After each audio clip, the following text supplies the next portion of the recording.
Wait, what? The mic was on this whole time? Turn it off.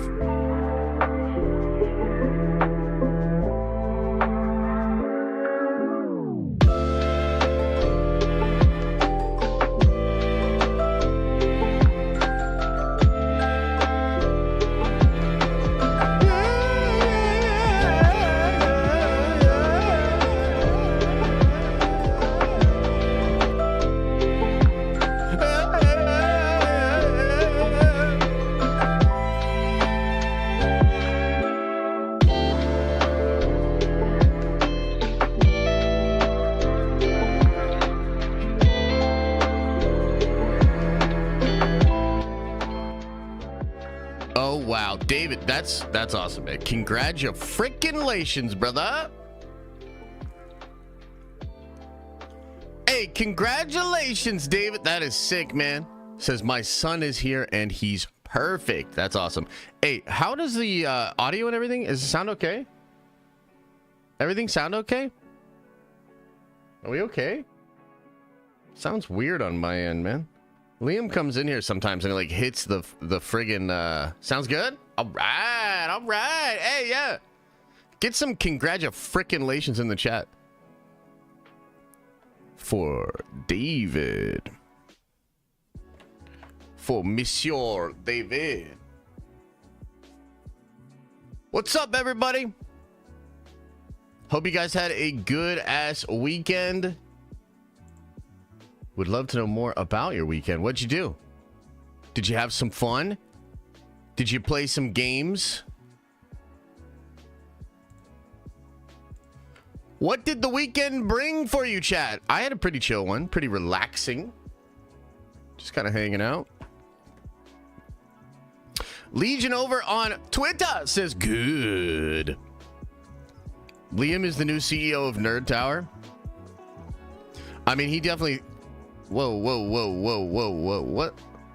What the hell is that? Did you guys hear that? Why does this happen, man? I swear to God, we've talked about this before, okay? I think I need to... Did you guys hear that or no? Oh boy, it's gonna be one of those streams. I already need another cup of coffee. I can tell already. It's gonna be one of those streams. I'm gonna need another cup of coffee. Did you guys just hear the thing just now or not? I ate 5 grams of mushrooms and met God this weekend. Oh wow, okay. How's he doing, or she, or whatever? How's the big G doing up there? Rossi, thanks for the rose, man. Appreciate you. Hear what? Okay, so you guys didn't hear it. It was this. It's like the news, but for nerds. Except that it played on its own without me telling it to do it, and then you guys didn't even hear it. I heard it. I was the only one that heard it, and it sucked. ¿Qué pasa? Nada, way. Just chilling, man. Good weekend. 1-0 win, North London Derby. Whoa, okay. I don't know what that is, but congratulations. So, as I was saying before, man, I have, we've experienced this, and I'm not sure why this happens, okay? I can only tell you my theories on this and tell you what I think is going on. I think interdimensional elves or maybe unicorns, they sort of flow through the ether, right? And then they find people like me, and they know that we really don't like it when technology fucks up. Okay? And so, like, before the streams each week, I'm pretty sure these beings go into my computer and mess with my stuff. Because otherwise, what's the explanation, chat? You know what I mean? Like, let's just be real. What other possible explanation could there be? What other explanation could there be? It's working fine. Radon? I mean, maybe. Javier says the truth about Dr. Doom. Got my Doom shirt on today. Doom War shirt. Hell yeah, man. Space Trick Serial says, have you seen the Alex Jones or Key and Peele 40K memes? Of course, yeah. I keep seeing them and thinking of you. Also updated my fantasy football team. Dirty little and whore. What is happening right now? Are you an interdimensional being too? Space Trick Serial TM? I don't know what that's. Hey, congratulations. Or I'm sorry. I don't know. But yeah, I saw the, I've seen those memes. Slobs is garbage. Yeah, so, okay, so slobs might be garbage. Are we in the Discord? I know, right? Or on Twitch or something. Slobs may well be garbage, but does that really explain all the bullcrappery that goes on with my stuff? Couldn't two things be true, Adam? You know? Couldn't it be true that this software is not great? And also true that I have evoked the ire, or maybe just the Raskillian nature of some beings and entities out there within the ether. Can't both things be true? Because I think they are. I think both things are true. Yes, 95-90. Yes, which one's which, though? What's up, Star Wars Sith? I hope you're doing well, brother. Dude, do I only hear out of one ear? What the fuck? Man, I'm telling you. I'm telling you. Or their respect. I mean, sure. Yeah, maybe that's what it is. Change the settings? Of what? What do you mean, change the settings? IQ Barry, what up, though? Says almost a year with the Nerd Avengers. Let's go. Hype for Venom. Bro, I'm hyped for Venom. Been playing a lot of Marvel Snap and super hyped about Null if they do it right. Oh, yeah. We're going to talk about Null today. Pretty interesting updates about Null with Donny Cates. And, of course, internet gonna internet. So there's a little bit of that. LOL, Josh. Please don't call... What? What is happening right now? I swear. Why are you guys being extra mischievous? There's no reason. You know, a regular amount of mischief will do.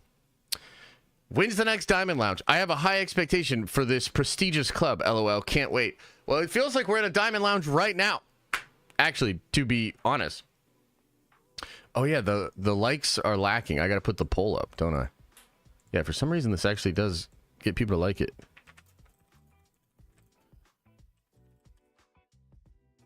Please, please smash the like on the stream. It helps us out. Helps us out in this crazy content game.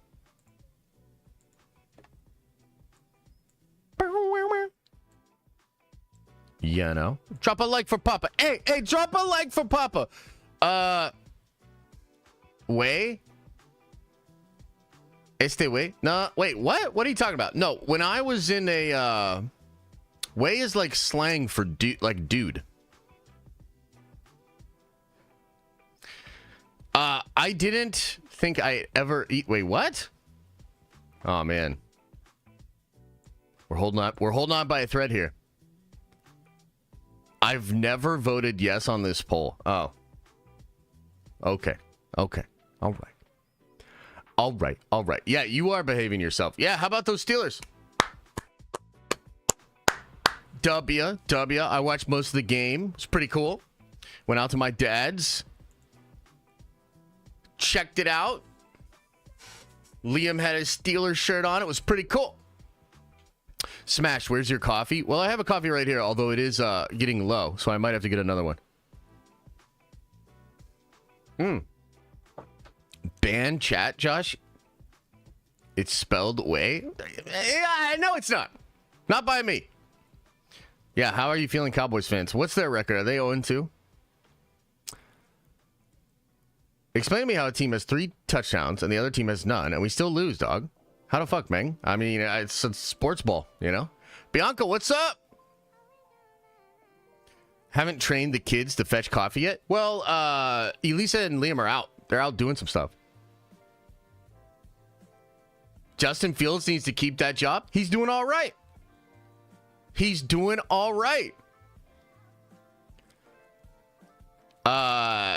1-1, but got embarrassed by the Saints. Oh, okay.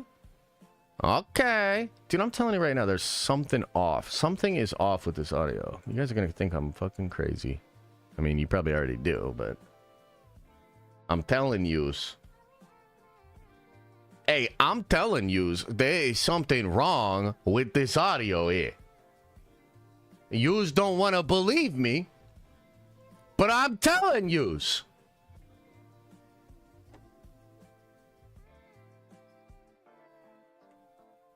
I'm telling you. Saints look nice. That's good. Hey, how about I was right about Sean O'Malley too, huh? I told you guys Marab had it, man. Philip Hatch says, Josh, do you want to come up with the punishments for the fantasy league? What? Wait, what? You guys are throwing a lot at me today. Punishments for the fantasy league. What does that mean? I didn't know that the fantasy league came with punishments. Rossi says, I drunk for like 9 hours on Saturday. Theory went live at 4 a.m. Eastern Standard Time. I came at him a little hot because I was hammered. He hasn't released the Ahsoka saber. Oh, jeez. Oh, jeez. You're a menace to society, brother. You know? You went in there and you start giving the guy a hard time. And what does this mean? So, wait a minute. What do you drank for? So, he went live at 4 a.m. Saturday, like Sunday morning? And you had just been on a bender? And you had to go in there and give him the time of day or something? What is happening?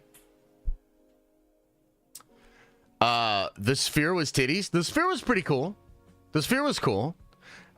All right, I'm gonna make a confession here. I didn't buy the pay-per-view. I think I had kind of hinted at this the week before. Somebody explain this goddamn punishment thing to me for the fantasy league. What the hell is happening here? I'm gonna write that down because we're all over the place. Punisher, fantasy league. Okay.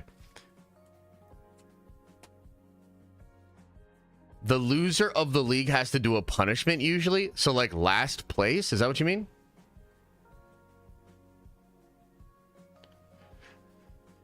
I didn't get the pay-per-view card. I thought the card was super weak, and I watched some of the highlights, and some of the fights were really good. Like Diego Lopez, Brian Ortega was pretty good. I think the main event was pretty good from what I saw, but like Sean just got beat up for 25 minutes. Maybe a little bit at the end he, you know, had a better round, maybe in 5. And then Shevchenko is just so fucking boring, dude. She is so goddamn boring. It sucks because she's super dominant champion, and she's like a nice lady, but she's fucking boring as a personality. She can't really build fights or hype, and she's boring as shit when she fights. So I'm kind of glad I didn't get the pay-per-view, to be honest with you. But I watched the prelims and watched some highlights and watched a lot of the commentary and whatnot. So yeah, I mean, it's still good for everybody.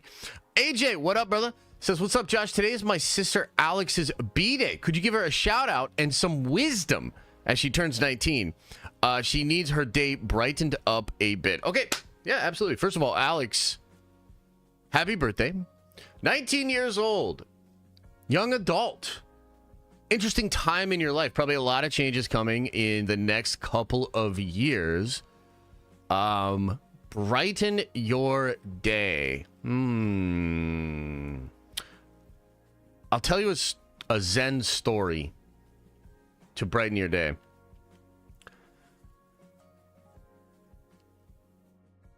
I think life is a lot like being thrown off of a very high cliff. Meaning, you're basically falling, and there's a lot of shit around you that's falling as well. So like trees, rocks, ground, other folk, and there are multiple ways one can deal with this situation. You could cling to a rock, a tree, or another person, and then there's like some stability there, and it feels like maybe you're not falling. But you are falling. So is that thing. Everything is falling. Life is dangerous. But if you accept that and you understand it, you can fall with grace and you can sort of have fun moving from thing to thing as you fall. Ultimately, there's this kind of fun vibe when you realize that life is ultimately not that serious, and yet everything that's happening is so uniquely beautiful that you could pause for a lifetime enjoying it. So I would say, especially at such a young age, just have fun. Don't worry too much. Try to flow with it. You're in a season of life, and you'll be in other seasons, and you'll be surprised at how things are going to happen and you will grow. And ultimately, that's independent of your effort or ideas about life. It's just going to happen because you're falling. So happy birthday, and get out there and have some fun. Rossi says, yeah, I was at the lake with the homies. Okay. Theory was supposed to release the sabers like 2 months ago. Theory told me patience brings good things. Yeah, that's true. That is true. Den of nonsense. What? How dare you? I'm just trying to say happy birthday. No, everybody, what? Nobody liked it? Ah, fuck you. It wasn't for you anyways. It was for Alex. Josh, it's my son KB's 3rd birthday. Can you give him advice for 3-year-old? Brother, I don't know what the hell's going on in the mind of a 3-year-old. You know? Speaking Japanese, I will accept this. I will accept this. Is it really your son's birthday, though? That's cool. Happy birthday to KB. Oh, nobody liked my advice. You were once 3. How do you not know? Oh, that's great, man. Happy birthday. Happy birthday to KB. Josh, can you please give advice for a 33-year-old? I mean, that's a little more my scope of this thing. But you know what? Ironically, my advice would be the same thing. You know what I was thinking? You know what this makes me think about, really? Is like, and now let's just let it go. Let's just go full Japanese. You know what I mean? My cat turned 4 today. Any advice for him? Try to be a good cat, and then maybe in his next life he'll not be a shitty animal. Okay. You know, I was thinking about this, right? So like you know, 30 years old, 33 years old, and then like 19 years old, right? I wonder if at 45 or at 50, you'll look back at your 30-year-old self the same way that you look back at 30 at your 19-year-old self. Does that make sense? Do you get what I'm saying? I'm just kidding. Cats are fine. I'm not a cat person. I'm not a cat person. We want nerd talk? Oh my God. So now it's shut up and dribble. First it's, hey, can you say this nice thing? What about this nice thing? Then it's shut up and dribble? Can we decide? Zach, thank you for a gifted membership, man. Appreciate you. Rossi, can you explain the meaning of life to me? Yeah, it's just to live, brother. It's just to live. You're not a cat person? I'm not a Josh person. What? Larold? After everything we've been through? After everything we've been through? E2? Larold? You're not a cat guy, but you have dogs that act like cats. I mean, they kind of act like cats. They're also like kind of, I don't know, they're more needy than what I was told from Shiba. That's part of the reason that they're kind of annoying. You know? They're all like particular and whiny. You know, cats kind of like keep to themselves and like do their own thing. These dogs are like always in my business, man. Can you knight me, Josh? I've been waiting. Yeah, I can knight you, but you're not a member. If you become a member, I will knight you. You know what I'm saying? Benjamin says, birds and bees talk. Let's hear it. Wait, what? Talking about the birds and the bees? What about it? What about it? Cats rule and dogs drool? Aaliyah! After everything we've been through? All right, should I go put on another cup of coffee? We are, I don't even know. We're 20 minutes in. I have no idea what's happening. I feel like my brain is already really crazy with the way it just like fires and shit like that. And I'm going to be honest with you guys. We're 20 minutes in and I feel like I'm in some kind of mental pinball machine. We're bouncing around. We're hitting certain buttons. Things are lighting up. They just dropped another ball in. And I'm just tired. You know? So maybe I should put on another cup of coffee. And we should keep it going. 20 minutes in and nothing nerdy has happened. Okay, all right already. Let me go get my coffee and then we'll talk about the news, okay? Holy shit. Yawn, get to the news. Oh my God. How's the P.O. box? P.O. box is coming. Hey, look, here's what happened, okay? Let's get the bad news out of the way and then I'll leave. Go back to bed? Oh, dude, that would be fantastic. Josh, I was kind of doom and gloom. Stay true to yourself. Treat others how you want to be treated. Not all that wander are lost. You will experience more than one love in your life. Wait a minute. Wait a minute. Are you saying that I was doom and gloom? Oh, man. Oh, man. Here we go. Would you trade your 2 dogs for 2 cats? Yeah, I would, actually. Yo, I would. Okay, hold up. Let me address multiple things in rapid succession. P.O. Box. We went there on Saturday. I didn't realize it closed at 2 p.m. Okay? That's on me. We couldn't go Sunday. That's on the government. Okay? We're not going right now. That's on you. Okay? So basically, there's a lot of blame to go around. All right? Tomorrow. P.O. Box. P.O. Box. Yeah, thanks, Obama. Okay. Now, to address Dark Angels, I mean, it's just funny. I don't know. I don't think of that as dark or as bad at all. But I will say that, and it's kind of a nuanced thing, if you are actually into Zen, a lot of Zen teaching does feel kind of negative. It's not negative. But you see, the job of, in the student-teacher relationship, the job of the teacher, the person that's just being asked the question, is to knock out the pillars of belief to allow you to stop clinging to all of these different sort of belief systems that you build up. Zen is not a... Zen doesn't actually have a system, a program, a set of beliefs, or anything like that. Being the beginning was not cheerful. It is cheerful. It's great to fall, and I think accepting that you're falling, I think, is part of the fun. But it is a weird belief system, so I will agree with that. And it is kind of funny that you took it as like negative or dark. I didn't mean it in that way. I actually think it's awesome. All right, I'll be right back. I'm gonna put a coffee on. Yeah, I didn't get the P.O. box. My bad.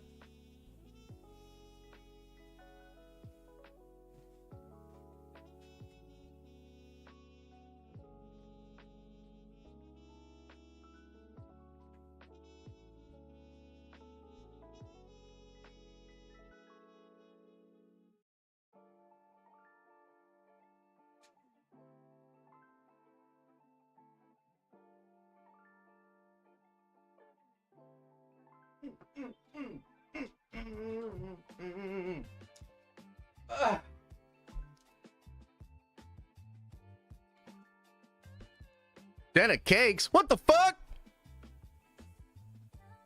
You know what's sad? You guys aren't allowed to look at my butt. I'm not a OnlyFans model.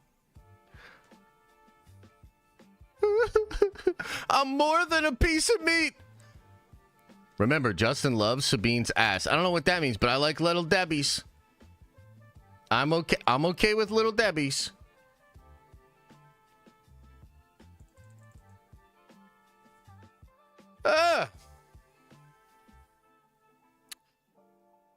Adjust the camera to see more Cap in the top right. Yeah, I probably should. Or I'll put him into the actual case. I have to get little lights for the case, too.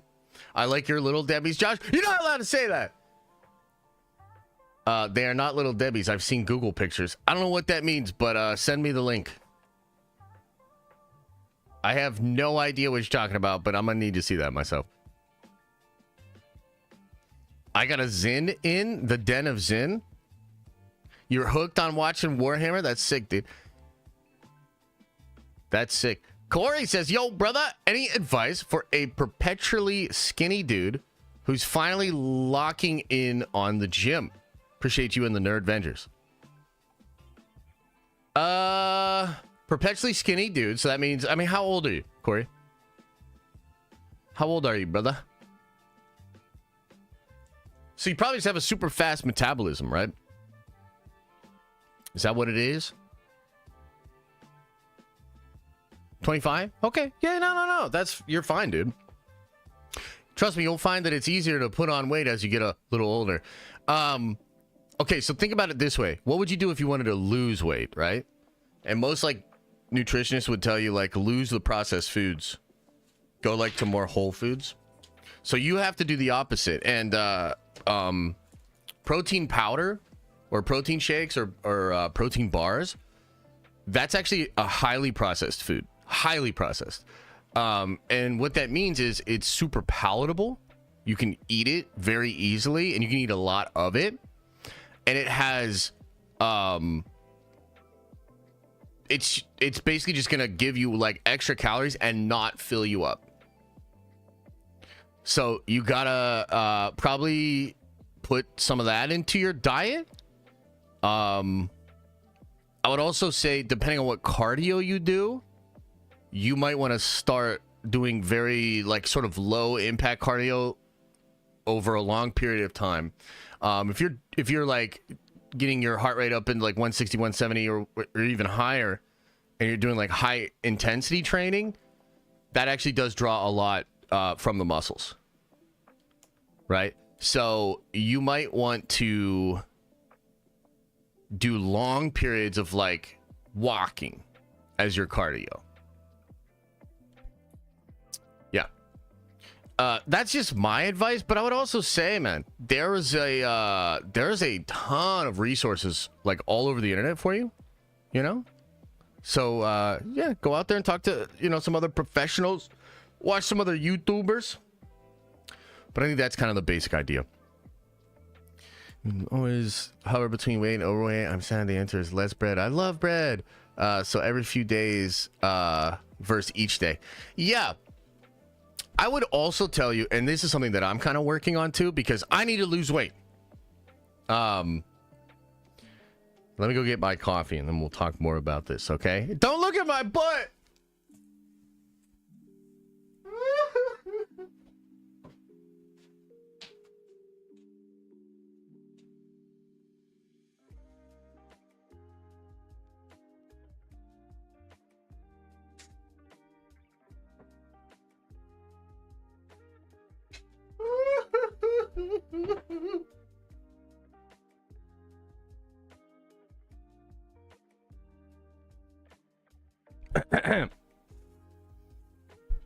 Why would he do cardio if he's trying to gain weight? Well, I think you need to do cardio just in general.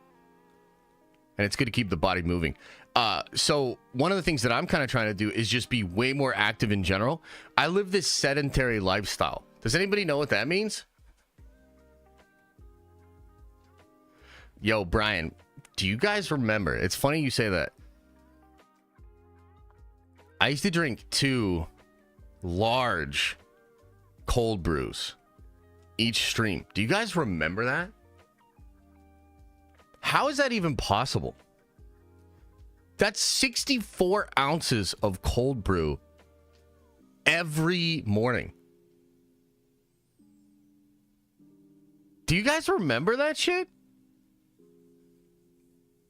Now, I will say that I took a genetics test, and I have a literal gene that makes it so I metabolize caffeine way faster. So I need more caffeine than a regular person. So it's probably a little bit of that. But also, that's a lot of caffeine, bro. Hey, yo. That's a lot of caffeine. Okay, apparently I missed a question up here. Okay, no, I got that one. I got that one. Rossi says using socks counts as cardio. Disgusting, but technically true. 6 months, baby. Best place and community on the interwebs. Ready for that, Diamond. Thanks for the info and laughs. Shout out to the 3 amigos. Nerd Avengers for life. Much love. Hey, I appreciate it, man. Benjamin says you're going to have me growling like Shannon Sharp. What the fuck? Oh, my God. Thanks, I guess. 200 milligrams a day is more than enough. Did you know the tennis player's life expectancy is 88 years old? What the hell does that mean? Bro, I drink an average of 30 cups a day. People need to believe me, but I also have ADHD. I also have ADHD. Or I think I have adult ADD is what it... I don't know. You tell me. Is it ADD, ADHD? Let's self-diagnose today and take the doctors out of the equation. Chat. What do I have? Anyway, I have this sedentary lifestyle. Okay, I sit here on my fat ass for multiple hours on the day, and I look at the internet, and I talk about the internet, and I talk about Marvel and Star Wars and DC, and I just sit in here in my fat ass. So, in all seriousness, I think we just in general have a way more sedentary lifestyle than we used to, unless you're like a professional athlete.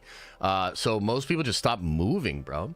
So like one of the things I've been trying to do is just get moving more, whether it's like just doing more walks with the dogs or like doing some calisthenics, or I like to I'll pick Liam up and I'll do all right, John, I got your super, brother. I got your super. I pick Liam up, right? And I'll do like squats with him and kind of throw him up into the air.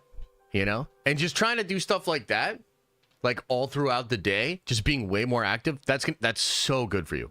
That's so good for you. Playing tennis will help you move. Bro, I can't play tennis, man. I can't play tennis. I can't do that. I mean, you're out like, you're out there. First of all, you're out there on the court and you hit the ball and they hit it back and you just keep hitting it back. Like you just and you hit it back and then you hit it back and then you hit it back. I don't know. I don't know about all that, man. Just do hard labor. Yeah, that's probably right. That's probably the way to do it, man. Get on like an oil rig or in a coal mine or something like that. That's great.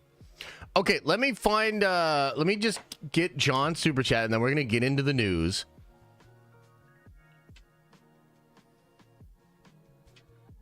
Yeah, right, John. You didn't even send anything. Let's see here. David Frex. Oh, actually, I did miss this one. This is from Frex. What's up, buddy? Says the multiverse rumors for Spider-Man 4 sound cool, but the old rumors about street level Spider-Man 4 where he teams up with DD Kingpin sound so much better. Yeah. I think that's fair. Even I'm like a little worried about Spider-Man 4, honestly. It's like, what the hell? Let's go Steelers. Also, hope all is well, sir. Thank you, brother. Appreciate that. John says you used Stream East Blink twice if yes. I don't know what that you use Stream East Blink. I don't even know what that is, bro. I feel like y'all are trying to get me in trouble. I don't even know what that means. Okay.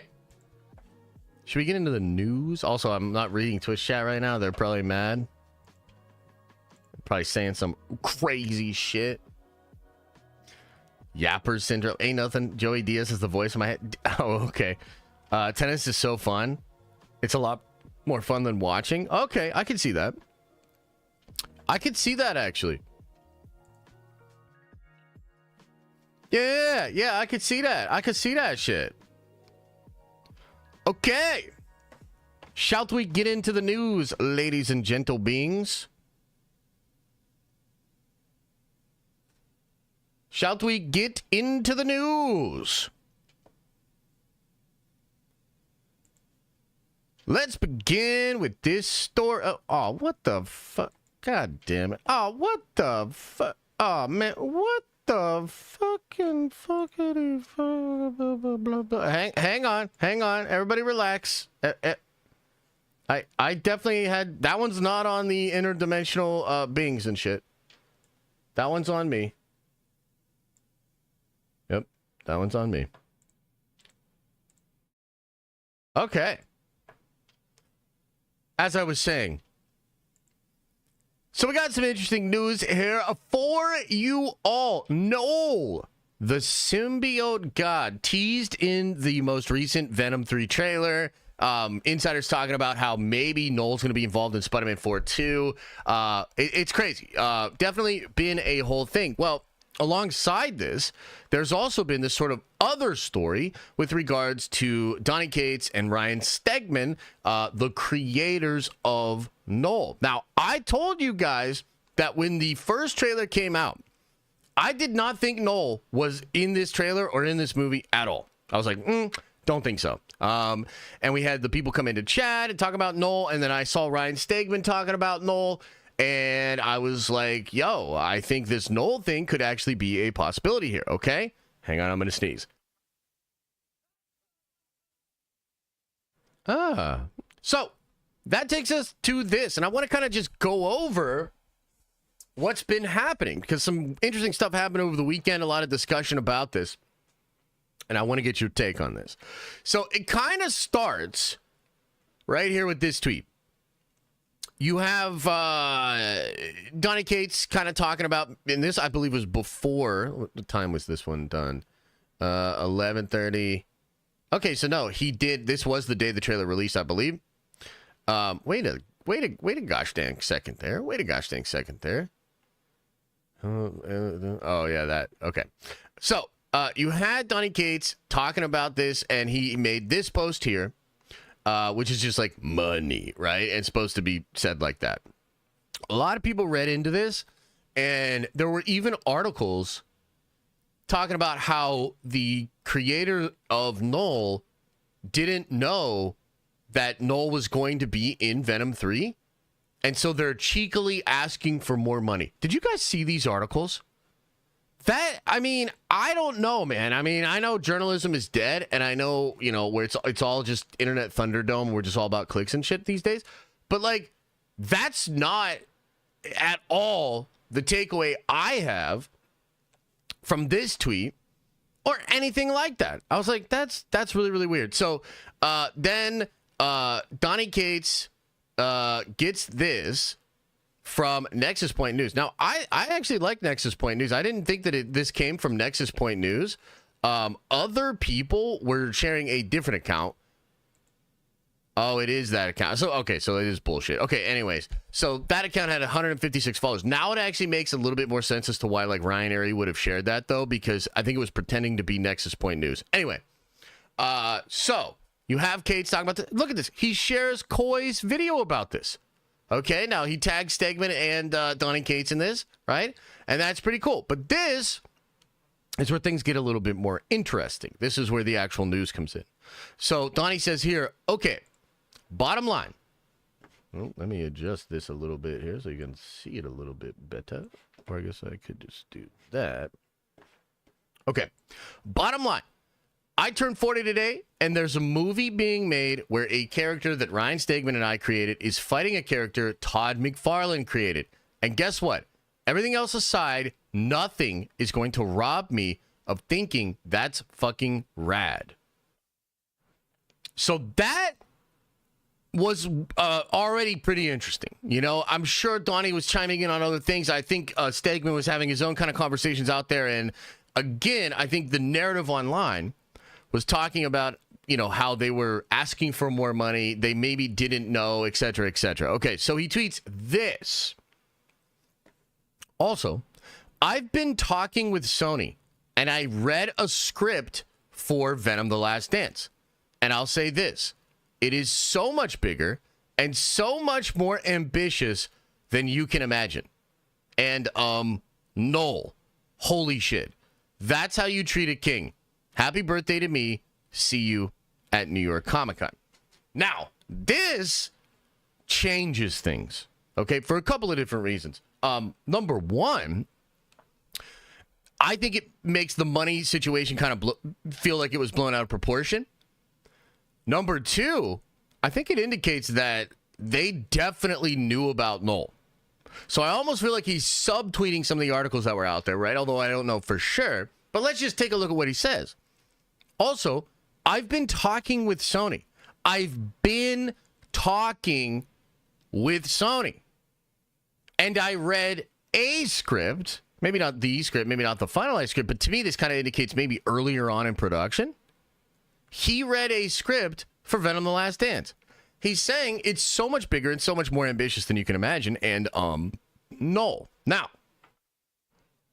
this feels a little bit more like Rob Liefeld when he was talking about Deadpool and Wolverine. And I know there was a little bit of a hiccup there where he was like, you know, kind of bad-mouthing Disney for a second, and they had that taken care of. I believe this had to do with Rob basically saying that, like, the Fox characters are saving Marvel and Disney, and like they didn't like that impression. We're all just Marvel, and they wanted Rob to kind of just signal positively about the movie, right? And there's like a PR side of this, there's a royalty side of this, all this sort of stuff, right? But I think it means mostly that the money discussions and situation were blown out of proportion, and now it's like kind of this new thread where I almost feel like he's saying I was involved without really necessarily saying it. So he says, I've been talking to Sony, right? So that implies to me that either they reached out or he was tipped off that they were going to do this and reached out. I would assume Sony probably reached out to him. And maybe this has to do with Marvel as well, because the other element here that's really weird is we know that Sony and Marvel have been having a lot of discussions, and they've been trying to figure out how to fit this whole multiverse thing together, right?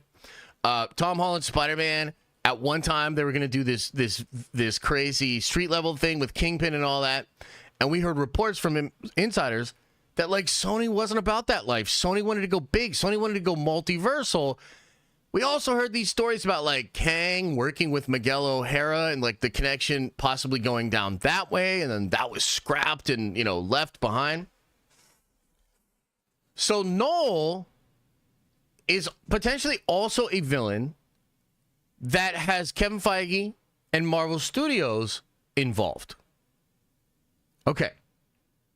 Now, it gets interesting to me because we know for sure that Kevin Feige has tried, as now the CCO of all of Marvel, including the comics publishing line, he's trying to create more of a through line for the comic book reader and the movie watcher, right? So he's trying to basically do the opposite of what was happening when the Infinity Saga was going on. When the Infinity Saga was going on, there was no brand cohesion between what was going on in the comics and what was going on in the movie theaters.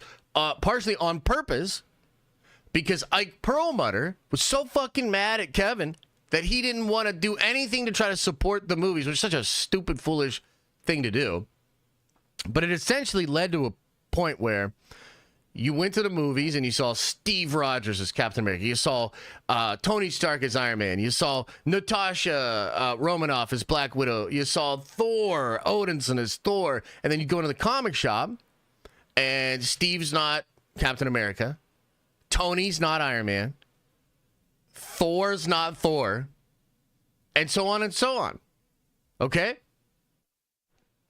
So, we have already talked about how the new X-Men reboot is going to be, probably a preview or at least closer to what Marvel is doing with the X-Men than the Krakoa era. Dan Buckley, Kevin Feige, they came in kind of seemingly without Tom Brevoort and shut down the Krakoa era and launch the new X-Men so that there's setup for the MCU and the brand cohesion.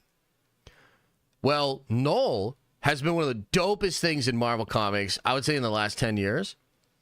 And the King in Black storyline, the Venom comic run itself, and then the upcoming Venom War, which is a big deal for Marvel. All that stuff's like really big, really popular, high-selling stuff, right? So you start to kind of like read the tea leaves here. And number one, I guess my question is, how much was Donny Cates involved in this? Is he just hyping it up because he's sort of just being a good soldier and he's like, okay, yeah, that's the character I created. The more successful the movie is, the better it is for me. The more books I'll sell, the more royalties checks. Is he getting a piece at all because he created Null? I'm not really sure.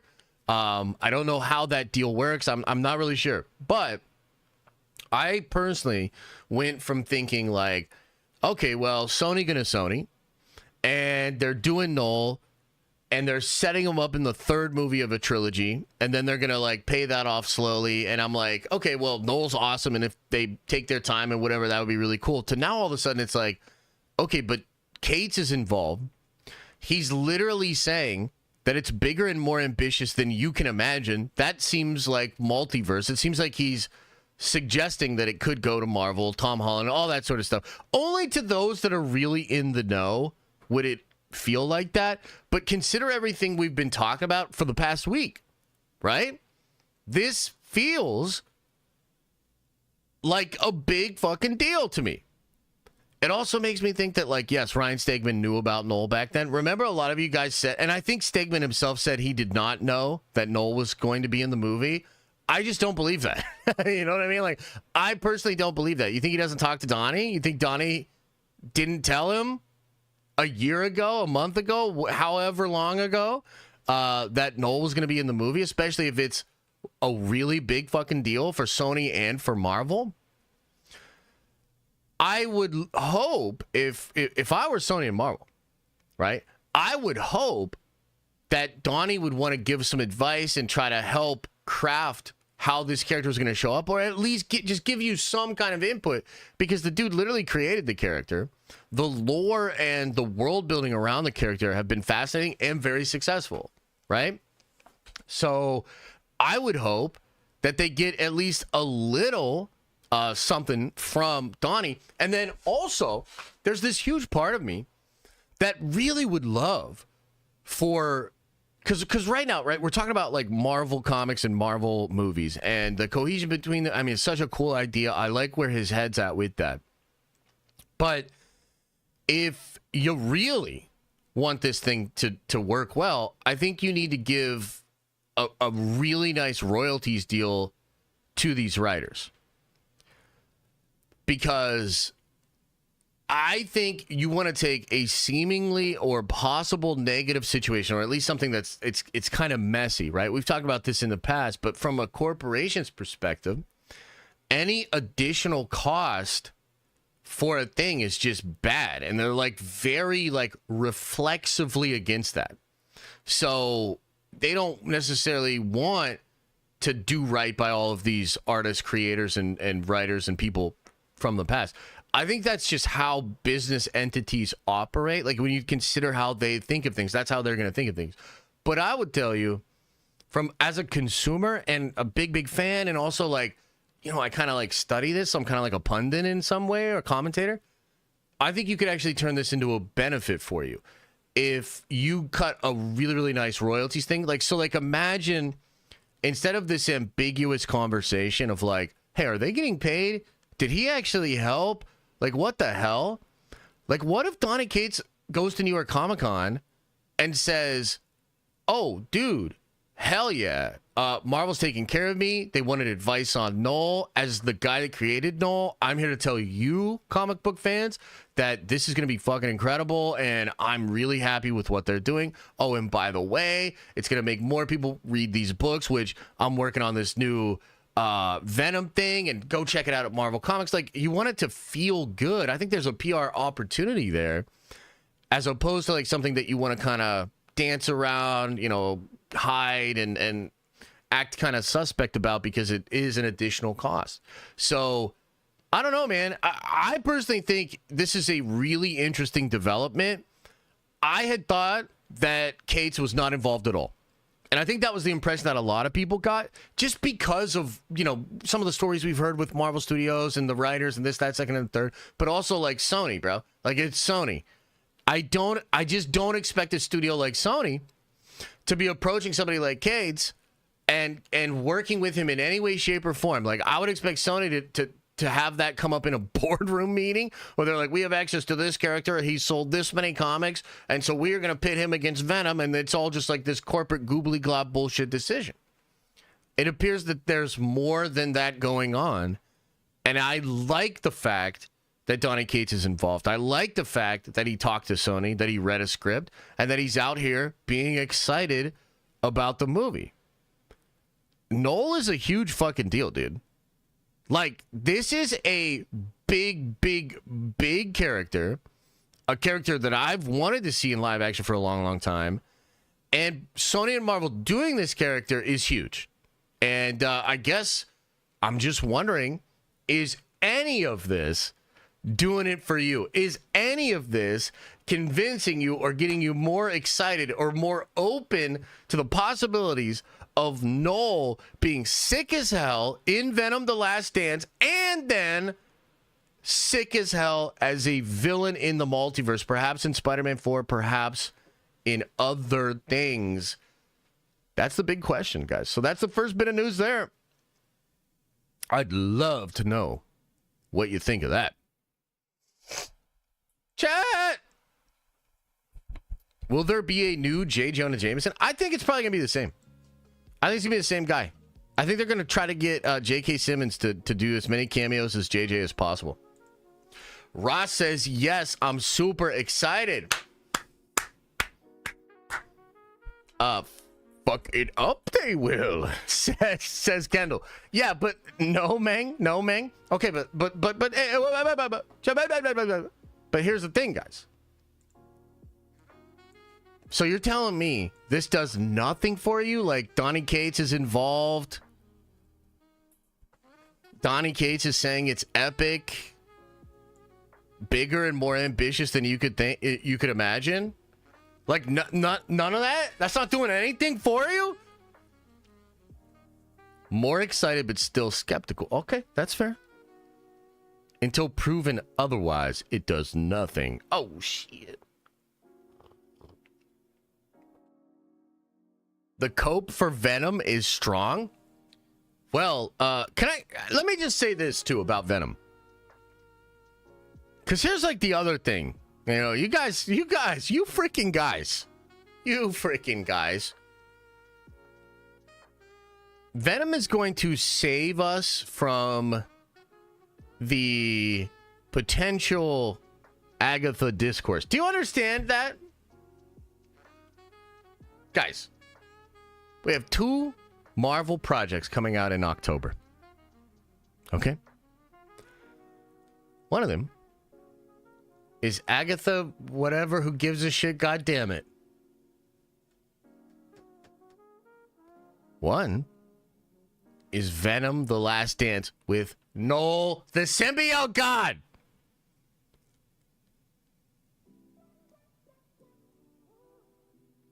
I mean, do you know what the person that created Agatha said on Twitter?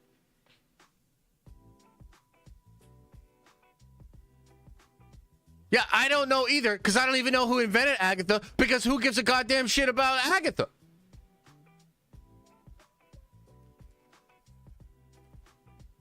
So we're sitting here, okay, and we're looking at October.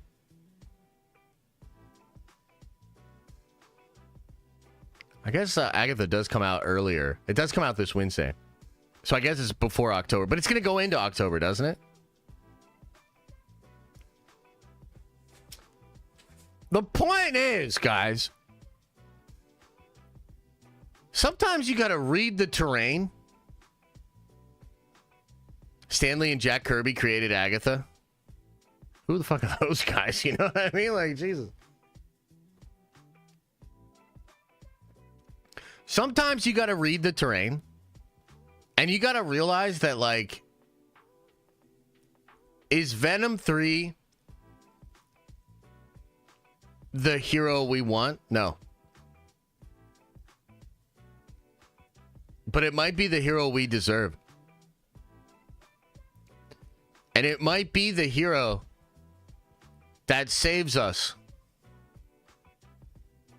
from having to focus on Agatha. We have Penguin. Yeah, we can talk about Penguin. We can talk about Penguin. We're going to talk about Penguin. Don't worry. Yeah.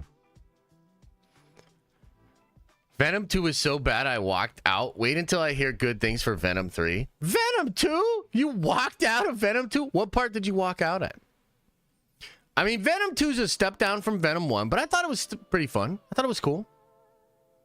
I haven't revisited it in a long time. The truth about Agatha. Honestly, from the first Venom The Last Dance trailer, I could tell there was a lot of heavy notes being hit at this epic scale of CGI.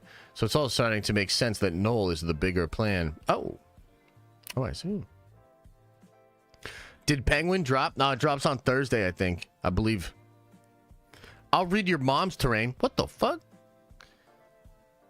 And Venom 3. Looking forward to both. Oh, well, because I'm looking forward to both too. But here's the thing, Aaliyah. After, you know, we got a story. We got to talk about Agatha a little bit. We do have to talk a little bit about Agatha.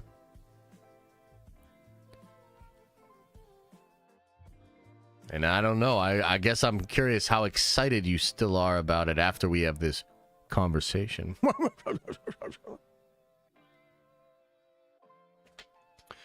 You think Agatha's going to play a part in Fantastic Four? Maybe not now, but eventually? Nah, probably not, brother. And then Kraven comes out and ruins everything. What if Kraven's lit? Guys, what if Venom and Kraven are lit? Shill got a shill. I don't know what that means, but let's keep an open mind.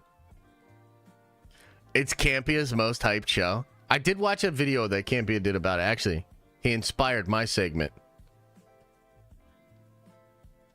I did see Aubrey Plaza and Patty Luponi on Hot Ones. Agatha show might be bad, but those ladies are hilarious. They are hilarious, yeah.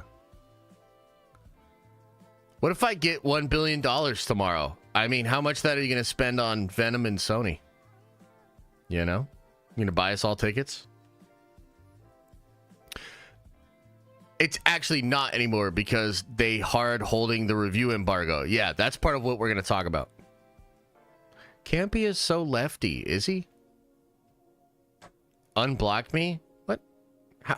You're not blocked. I can see you. Hello? Cole says, Agatha equal acolyte type energy. Hashtag worried. Oh, yeah. We're going to get into it. We're going to talk about it.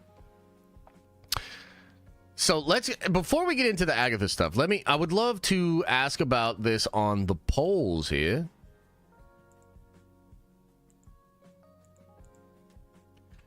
Are you getting more excited for Null and Venom 3? That's what I want to know. And I'm asking because of all the news that's been coming out. You know, the stuff with Donny Cates, the stuff with potential ties to Spider-Man 4. All of that. Are you getting more excited? Yeah. Donny who? Donny Cates, the guy that created him. Comic book writer. Holy cow, man.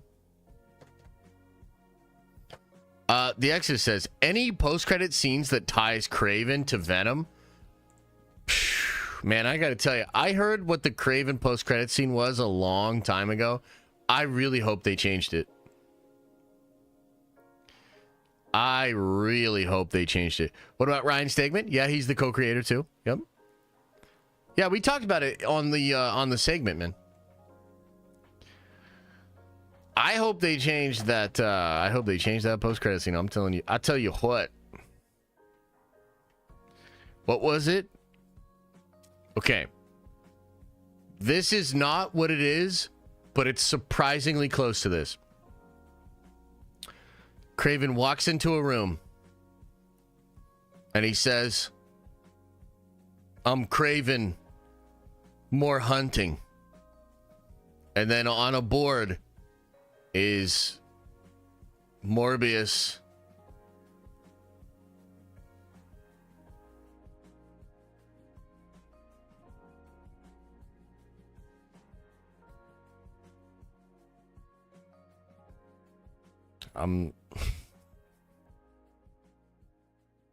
You would be surprised at how close that is to the actual scene.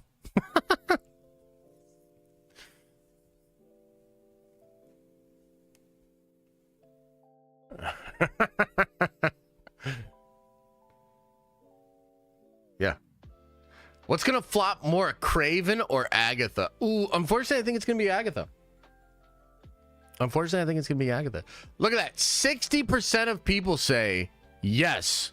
They are getting more excited for Null and Venom. Have I ever led you astray before, chat? I'm telling you, I got good vibes. Hang on, let me just think about this when it comes to Venom. The Last Dance and Null. Oh my god, dude, good vibes. Just did a vibe check. Good vibes. Hell yeah. I don't know what this Rabal Maun thing is. Rebel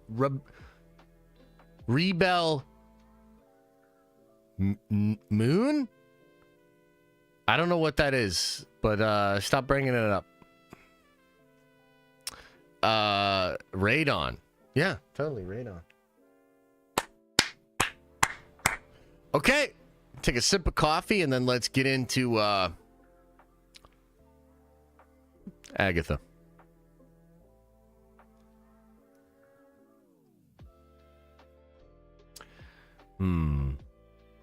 Hey, by the way, we're coming up with some cool ideas for the subathon. I actually do have a couple of good ideas. And if you have some ideas, throw them at me or Elisa in the DMs. And we're coming up with some cool stuff. So that'll probably be, we'll start that next Thursday, September 26th. Yeah. Just in time for Agatha.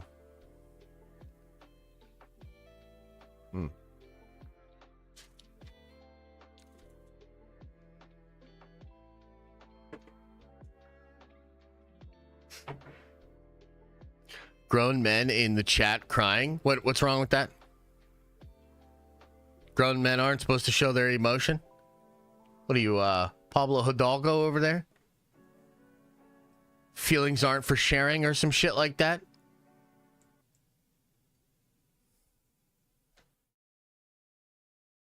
Men can cry.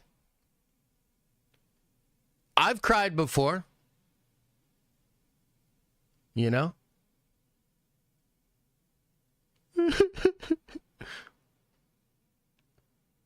We also cried when Wolverine put his cowl on, so you shut your whore mouth when you're talking to us. True. True. I just stopped crying? Aw, shit. Well, here we go. Agatha time. Get your tissues. Hold up.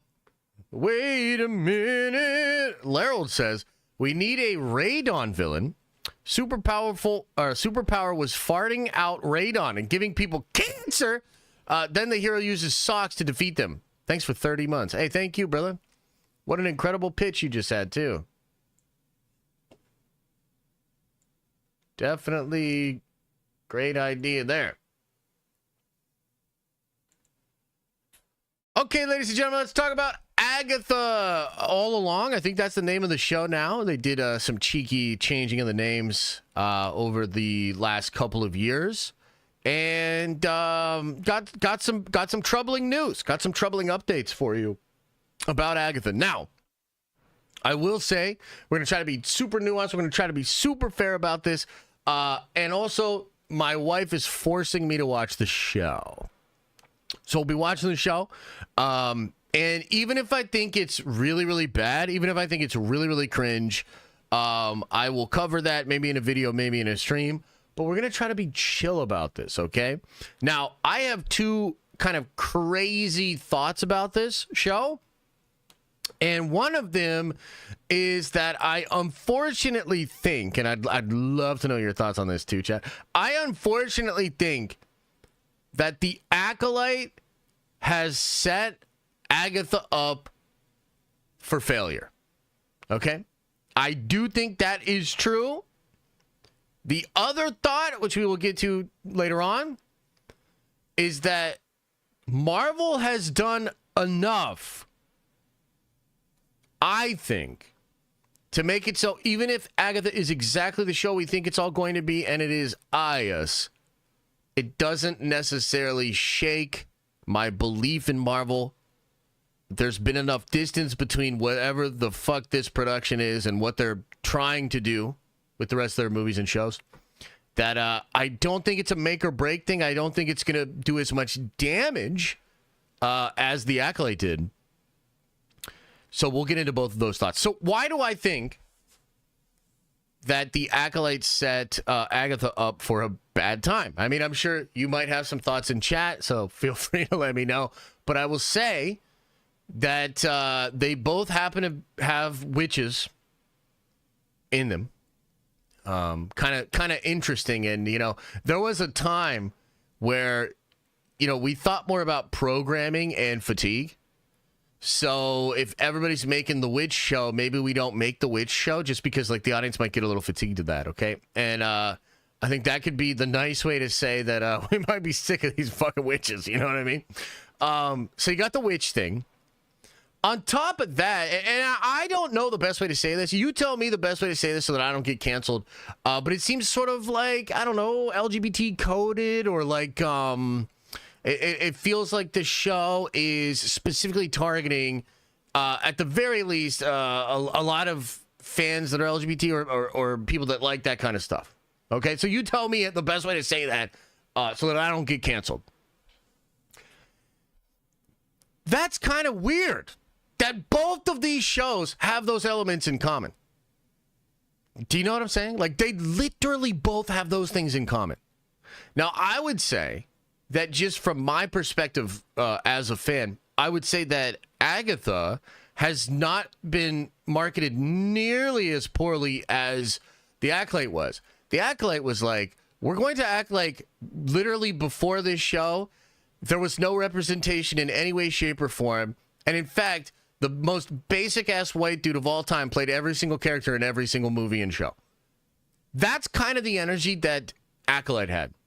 And the really cringy interviews, the really cringy stuff said at Star Wars Celebration, ultimately leading to, like, the Super Bowl of cringe with Amandla releasing that video, with the show ultimately being canceled, with the goofy-ass fucking Star Wars creators, like, Star Wars is for everybody, but we're catfishing motherfuckers out here.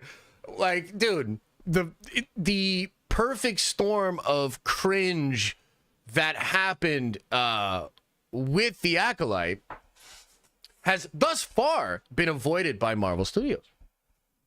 Okay. And I think that's good and probably intentional because, again, like, look, you might have an emotional feeling about this. I really don't. I'm just kind of reading the field. I'm reading your mom's terrain, and I'm just kind of seeing it for what it is. That's I think, the concern. And I think from Disney's perspective, man, wouldn't it suck if, like, Agatha's a decent show, but it does kind of do some of the things that The Acolyte did that bothered fans. And so you essentially have an entire fan base and perhaps entire conversations on social media that are primed to be very negative.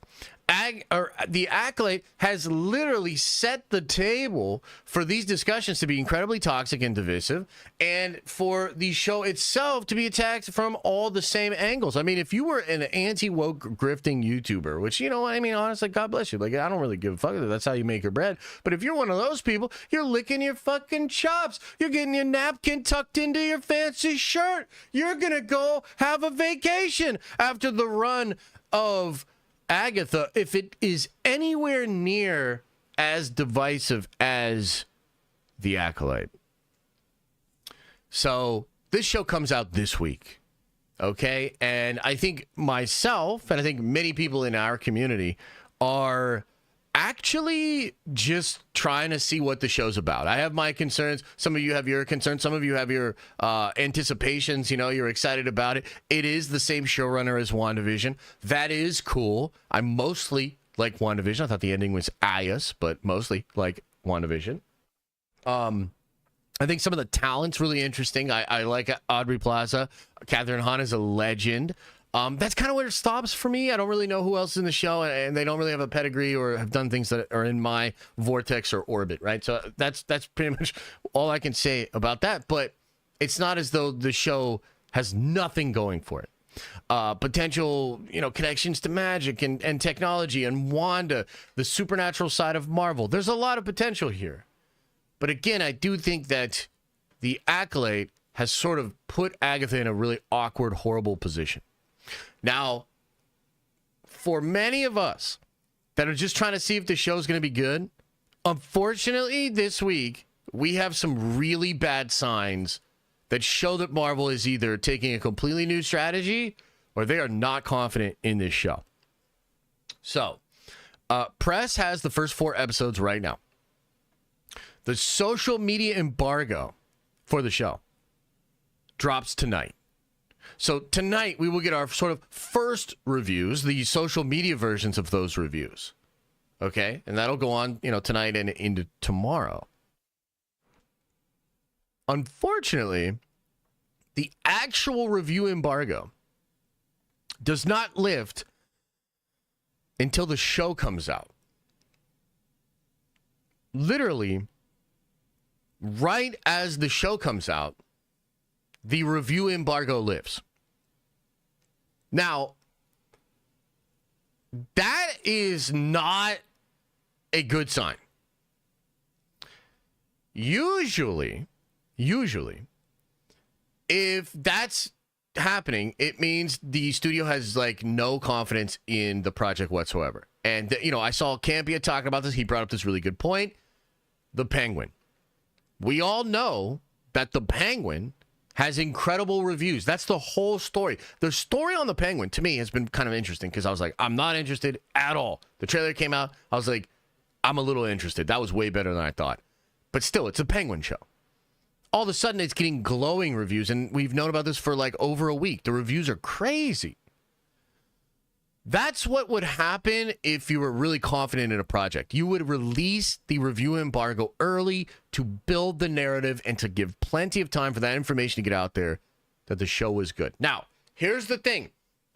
Asterisk and caveat to Agatha. And this is actually something my wife brought up, and I thought it was a really good point. So I was like, I'm going to steal this from you and say that I came up with it. So this is my point now. It is possible that this is being done to combat review bombing. Okay? Now, again, because of the Acolyte, I do think a lot of audience members and people in certain communities are primed and ready to drop a negative review, and maybe a couple, on Agatha. Okay? And it is technically possible that Marvel Studios is confident in Agatha. But they also know, because the show is LGBT coded or whatever, it's just going to run into some kind of conflict, you know, review bombing, anti-woke grifters, all that sort of stuff, right? Which, by the way, I think if you're a smart producer, you should know that that shit's out there and that is coming. Absolutely.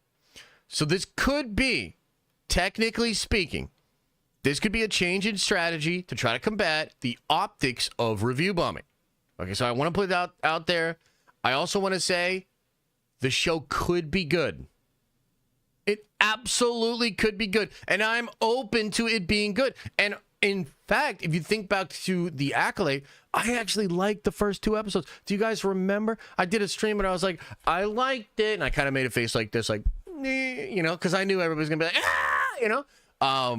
But honestly, accolade wasn't that bad with the first 2 episodes. It really falls apart in episode 3, like the very next week, right? Regardless, like the point I'm trying to make is I'm going to give this show a fair chance. And if it's good, I will tell you that it is good. But this whole review embargo thing, it honestly does not really look good, man. And I'm super concerned that this show is going to come with like a lot of negative discourse. And also, I'm kind of concerned that like the show's just not good at all. You know, this is a show that's developed with that phase 4 mentality. It's a show that wrapped over a year ago. I think they did a little bit of reshooting, but not really. So it probably took the strategy of Echo. Less is more. And they reduced what they shot to try to condense it rather than put a lot of additional photography in and expand the narrative. So I think the show, I don't know. I mean, I think we all kind of have an expectation for what the show is. And to be completely honest with you, I think a lot of people like Aaliyah or like maybe my wife or maybe like Grace or like, you know, female people or people that are into the LGBT coded shit or whatever, right? I think a lot of fans like that, they think the show is going to be exactly what I think the show is going to be. The only difference is they kind of think that's cool. And I would be interested in that. And I kind of think, I hope Dr. Doom comes in there and rips off everybody's head. You see the difference?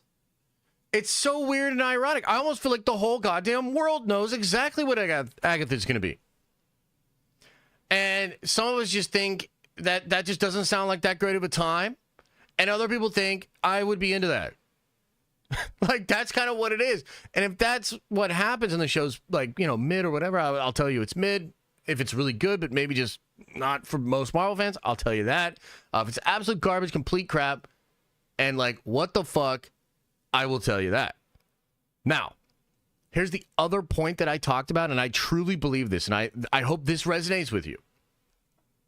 I have also found myself at a place personally where Marvel has done so much making up of ground, like the announcements at San Diego Comic-Con, the announcements at D23, Deadpool and Wolverine itself, a lot of the rumors, even Null, there's been enough done that I think we're in a place right now where everybody recognizes that there is a Marvel turnaround happening. And I think most people in the know recognize that Agatha is not indicative of that turnaround. Isn't that crazy? What a world. So essentially, we are headed towards Agatha. And I think the reality of Agatha is it'll probably come out. Some people will like it. A lot of people won't. Some people will like that they don't like it and grift off of it. But I think ultimately we are not in a danger territory here. We're not really in danger of the brand collapsing. I don't think we're really in danger of Marvel fandom checking out and being like, you know what, Deadpool Wolverine is cool, RDJ Doctor Doom is intriguing, but these goddamn lesbian witches, I can't fucking do it anymore. I don't think we're there. I think people are going to be chill, generally. Which is maybe the best that Marvel can hope for, because for whatever reason, they decided to not cancel this shit and just kind of try to make do with it coming out. That's what I think. So, Agatha, all along, this week, social media review, embargo lives tonight. We'll find out what people are saying. And then the actual reviews drop with the actual episode. And I think most of us will probably have watched the first 2 episodes before we even have an idea of what the Rotten Tomatoes score is. So maybe that's a strategy. Maybe the show sucks. Ultimately, Am I interested? Sure. Do I want to know if it's good or not? Sure. But I kind of think it's the Marvel brand is sort of isolated or insulated rather from whatever the show is. So would love to know what you think of this. I will be watching the first 2 episodes. So we're going to be doing a Nerdventure stream Wednesday night. And you know, it starts at 7:30. Maybe I'll try to start a little early on Wednesday because right at 9 we're gonna have to stop that stream, and Elise and I are gonna go watch the show. We're not gonna do a watch party. We're not gonna do a watch party because I don't want to get, if I get really fucking grumpy and shit on, I don't really like to do that. But I will talk about it on Thursday. So maybe I'll do like a little video review Thursday morning. And we will just see. We'll see how everybody feels about it. So there you go, chat. Your update about Agatha all along.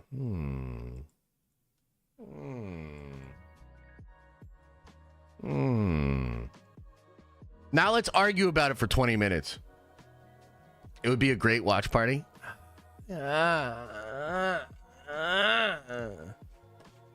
Would it be, though?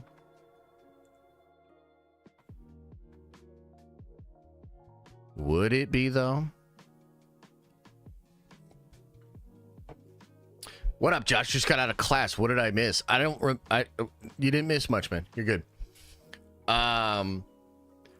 What's the problem with the show, though? I'm confused why you hate it so much. I feel like you're making the show more important than it needs to be.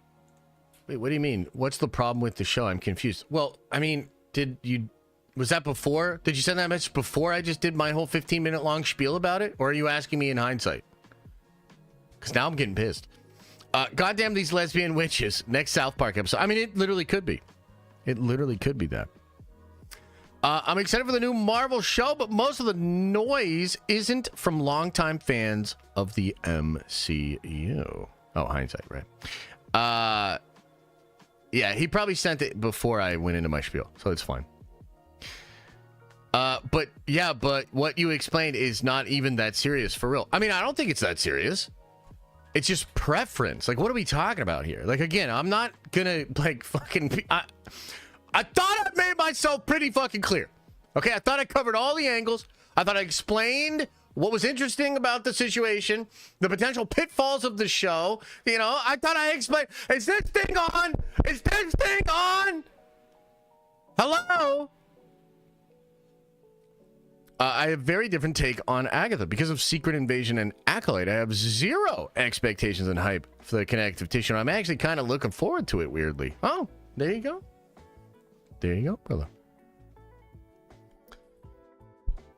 What you think about the absolute Batman panels that have been released? They look sick, dude.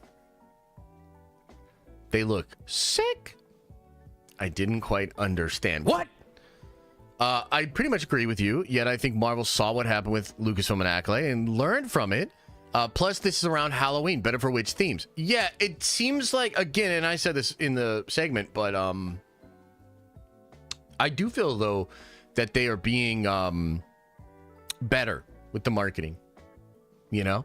And I've seen some like, it's not that they're not marketing it, but they're not, like, bringing her out with Dave Filoni. You know, like Jack Schaefer or Catherine Hahn. You know what I mean? Like, I don't know. Lucasfilm is just fucking terrible. Just look at it. You should look at everything Lucasfilm does and be like, how do we just not do that? What's the opposite or antithesis of this? Josh, apologize to your mic. I'm sorry, microphone. If you had a P.O. box, you could read the absolute ash can. Yes, the P.O. box will be there by Wednesday. 100%. Ape Man says, I'll be watching, but I feel that it will go the way of Agatha, not for long, / Agatha all gone. I see what you did there. Pretty clever, my friend. Pretty clever. Yeah, so we'll see. You know, we shall see. Marab and new. I know, right? I'm excited for Marab, man. I like that guy. He's funny. He was beating Sean's ass and like memeing on him and joking with him in the cage. Like, dude, how can you not like Marab, man? Josh, you hear about Taylor Swift losing 100 million followers over her endorsement? Nah, I didn't hear about that, man. Was she like she's like broke and ratchet now? Should I expect T Swift like coming out with a newspaper to try to wash my car when I'm at the stoplight? Or is she like fucking fine and still maybe the most famous person on the planet and incredibly wealthy? I just don't know. Lady Boner says, what's coming first, P.O. Box or Blade? P.O. Box. Lady Boner, come on. Hey, come on, cut me a break here. Hey, cut me a break here.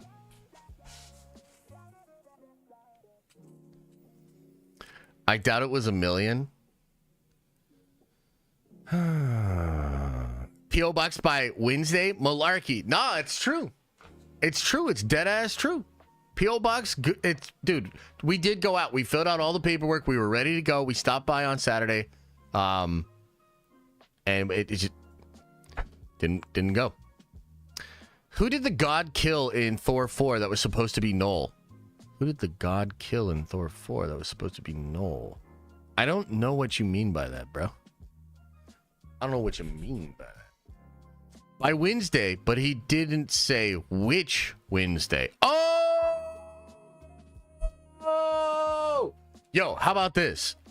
I promise to have the P.O. Box set up before the social media embargo, or no, the actual review embargo lifts for Agatha. Hell yeah. Hell yeah. Random Wednesday in December? I mean,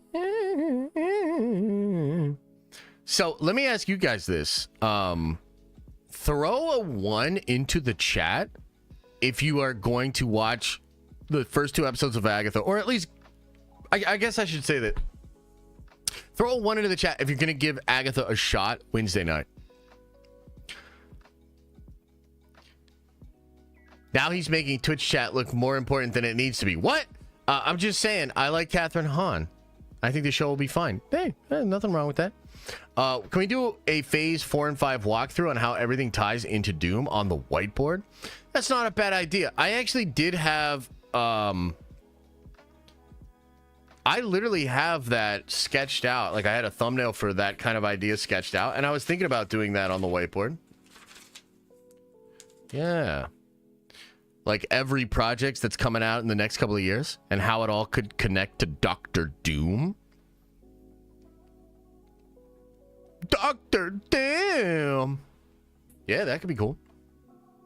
Favorite Doom book? It's either Doom 2099.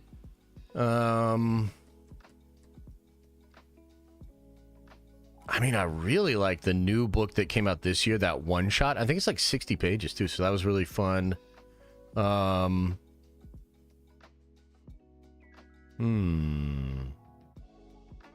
favorite Doom book, or maybe my favorite Doom story. I mean, Jonathan Hickman's Secret Wars is so fucking awesome.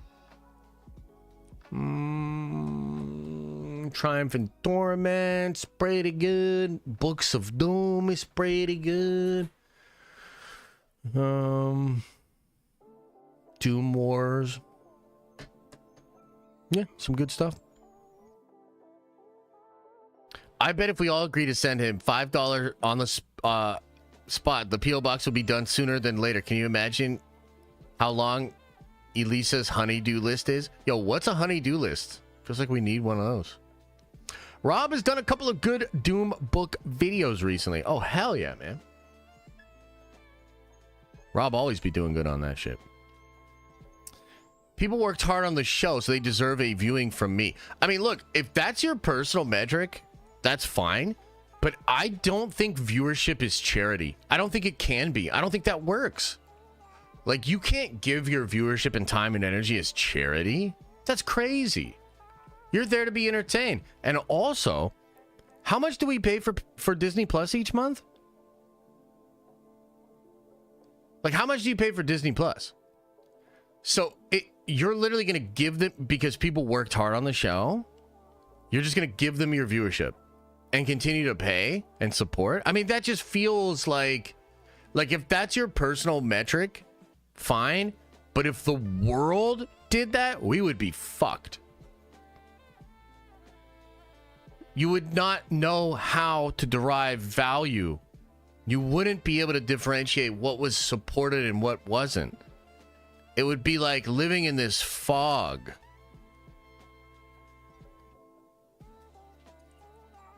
So, I mean, look, I just, please don't spread that idea.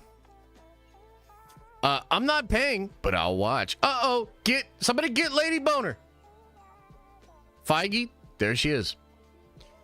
Disney Plus only costs $13 a month plus my firstborn child at age 13. But you know what I'm saying, right? I mean, you're actively paying for Disney Plus, right? Right?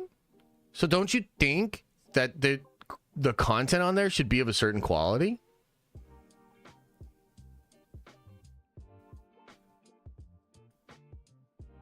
Yeah. Of course. Yeah. Disney only costs me my wife. Well, that seems kind of steep depending on how your wife is. Oh, right. And the terms of service. Right. The terms of service. Right. So you waive all of your, that's kind of tough. Josh, did you see Fortnite's tweet? The new Marvel mode releases tomorrow in an Iron Man update. What? I did not see that. That sounds cool, though. Is this one of those, like, time-specific missions? That'd be cool. Yeah, that'd be sweet. Can't sue Disney if you sub to Disney Plus. Yeah, it seems bad. But also very smart on their end. Doom taking over Fortnite. I mean, I've played a lot of the Doom Fortnite. It is fun. It is fun. Okay, Noah says the MCU exists in a way where we can have very queer-coded show like Agatha and not destroy the MCU, even if it's bad, unlike Star Wars. I think that's probably true. My dogs are going crazy today. I don't know why. I think that's probably true. That's kind of the point I was trying to make. And I don't even think it specifically has to do with anything about it being queer-coded, but it's more the case that, like, I think Star Wars is a very diluted brand, and I think they don't know what they want Star Wars to be and who should be, like, so who should be they targeting? Like, who are they targeting? And I think Marvel and Kevin Feige actually do know. And they do know who they should be targeting. And I think they do know that their core audience is not the Agatha audience. Which is fine. Like, things can work in balance. Like, you can have your core stuff, and as long as that core audience is taken care of, you can offer all this ancillary stuff. Like, that's fine. I think the problem becomes, and this is like a Star Wars problem, is the problem becomes when you try to reestablish what the actual core audience or the core value proposition of the thing is. And when you try to make an ancillary attempt to get sort of a newer audience to check your stuff out, when you prioritize that over the thing, you've just completely lost your way. You know? Like, that's like really, really bad. I think that's what Star Wars has done. And Marvel was there. They were close. You know what I mean? But I do think they've done a pretty good job turning it around. We have a lot of things to focus on otherwise. Like, imagine if there was no San Diego Comic-Con this year. Okay? If there's no San Diego Comic-Con this year, then literally the conversation is a lot like last year, where it's like, oh, well, sure, Guardians 3 was good, but the Marvels. And there's no sense of like, oh, but we're heading in this direction, or, oh, this is what we're looking forward to. It's just like, there's this thing, and then there's that thing. Right? So yeah, we'll see. I'm so invested in this P.O. box that I'll never use. So you can send me a postcard or something. Let's see here. I am only watching Agatha for the new Rockstars video that comes out after the potential Mephisto reference. That will be cool. That'll be a long time coming for them, so good for them. Happy Hallow Weekday, says Meek Statikin. Thank you. Happy Hallow Weekday to you. Comics Thing says, theory, Daredevil Born Again Season 2 has Tom Holland and we get grounded Spider-Man at the end. Sets up multiversal threat for Spider-Man 4. That would be wild. I do not see that happening, actually. But that would be pretty freaking crazy. Chat, what else is going on, man? Is there any other news? Anything else we should be talking about? Should we be watching a video or something?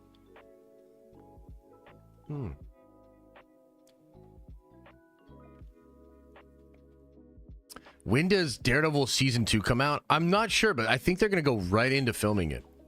Oh, yeah. Shogun and the Emmys. What, did they win 18 Emmys?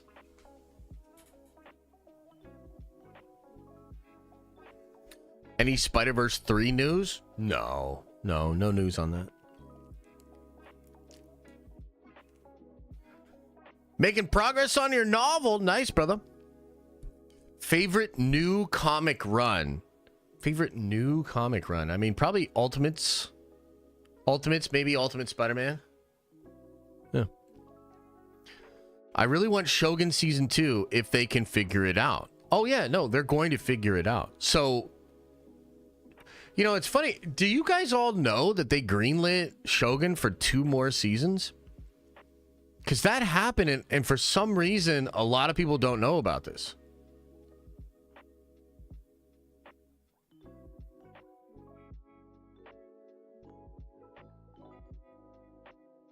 I had no idea. Yeah. So we know about this, right? Yeah. So they what? None of you know about this? I swear to God, we talked about it on stream. Wow. It's funny. Yeah, that's crazy. Okay, so here's the thing. Let me just TLDR this for you, okay? Yeah, so there's no more book. This is the way the book ended, the season 1. And originally I think everybody was like, yeah, that's just a one and done, okay? But the show's obviously very successful. It was a huge hit.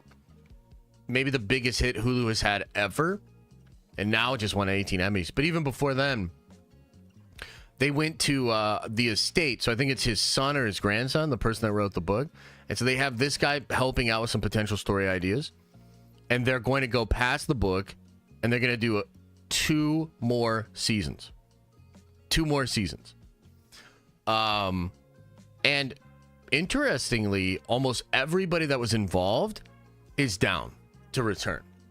And I'm so happy for the main dude. What's that main guy's name? He won 2 Emmys last night, I think. Love this guy.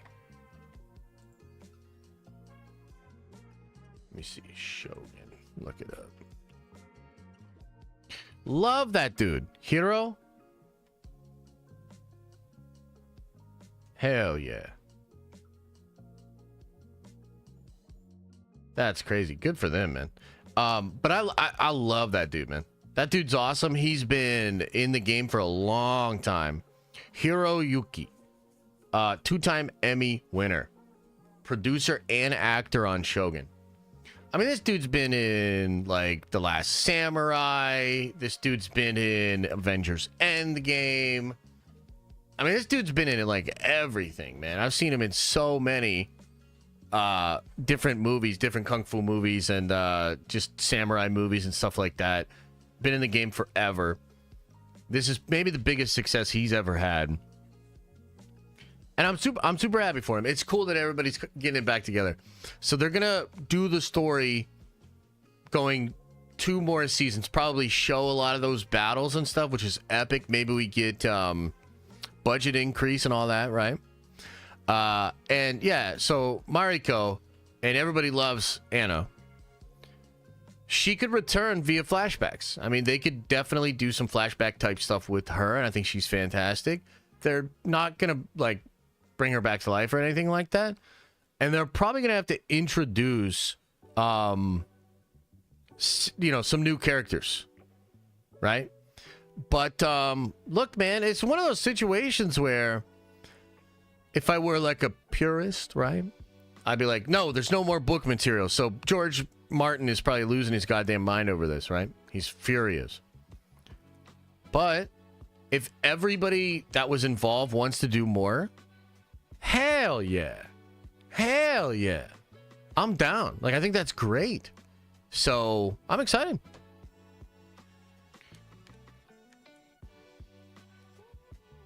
I think it's cool. Mav says, imagine people want more Michael Jackson music, so they asked Paris Jackson to make them more music. Is James Clavell's son even a writer?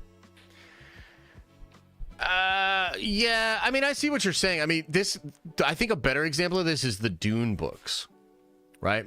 So if you know the story about Dune, Herbert leaves Dune kind of ambiguously ended with those two really weird entities that kind of like represent him and his wife. And I think they were super advanced, like aliens or something like that, right?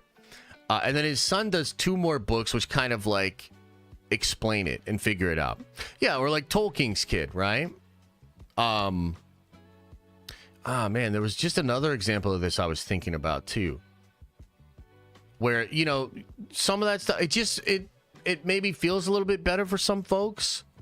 I don't know if the kid's a writer or not, just something I heard. And I think as the studio, it's more of a PR thing than anything, right? Like, you're just looking for something to be able to tell the fans to make them feel a little bit better that there's no more book stuff. So, yeah, I don't really have a strong feeling about it. Either way, I'm going to be excited for the next season, and I hope it's really good. I mean, hopefully it's better than season 2 of House of the Dragon, you know what I mean? Noah says Doom reference in Darkness teaser for Agatha. So, do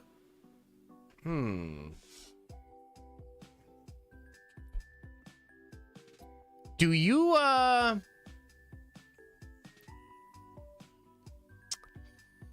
do you guys think they're going to tease Doom at all in Agatha?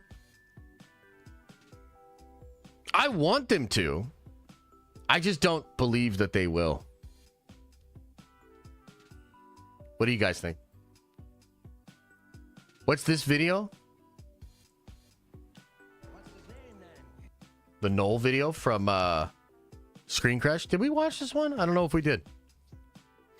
I think Shogun broke the record for the most won Emmys at 18. Did it? I don't know. I don't really know.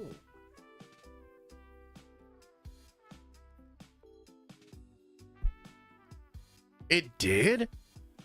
I mean, bro, that's a crazy amount of success. I mean, look, all I can tell you is how I feel about it. And I feel like when you have something like that that's really successful, and you've got these people that have, I mean, you're talking about industry vets, and you have this big successful show, and everybody wants to do more, I say, why not? Why not? Like, let's do it. Shit, man. Like, I'm down for more. I wanted to see more of the battles. A lot of people thought that finale was weak anyway. You know what I'm saying? You could say the same about Joker 2 and see how that turned out. But Joker 2, to me, very early on, felt like a cash grab. Like, I've been calling this for, like, years. Joker 2 is just Joaquin Phoenix and Todd Phillips getting more money because of Joker 1 from the studio.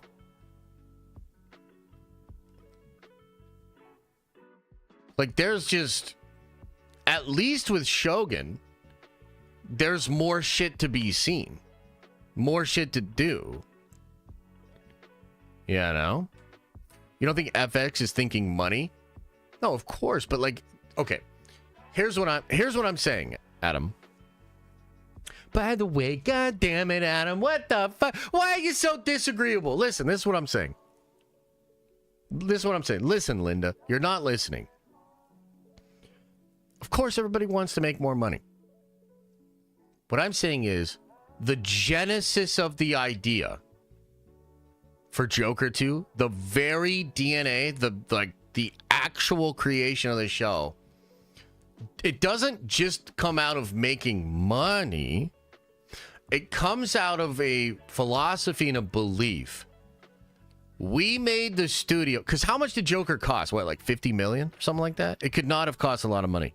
And it made $1 billion. It was one of the most profitable movies of all time. Okay? So Todd Phillips and Joaquin Phoenix are sitting there, and they're like, we got paid a pittance.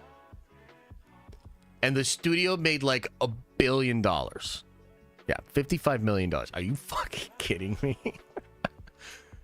So Todd Phillips was like, well, you know what we could do? And look, maybe it's not exactly like this. I don't know, Todd. I don't know. But my impression of the whole thing was like, we could get some more money out of Warner Brothers.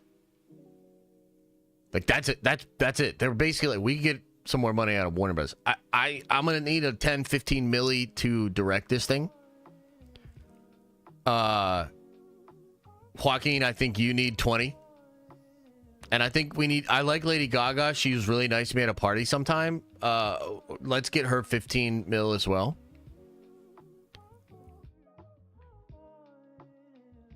That's the genesis of the idea. Whereas I think the success of Shogun was more like a lot of the people involved had been working and had been successful, and this was a hit.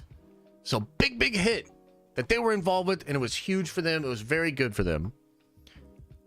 And they want to keep the party going. I think there's a difference between wanting to keep the party going and feeling like you were robbed and you need to extract more value out of it. Does that make sense? This music has me wanting to grab a glass and some brandy. Oh, shit. There you go. How about that? Well, maybe we should change it then. I don't know if that's the vibe. Adam said, I don't agree and I'm dying on this hill. They are the same thing and everybody's greedy. Damn, Adam. Damn.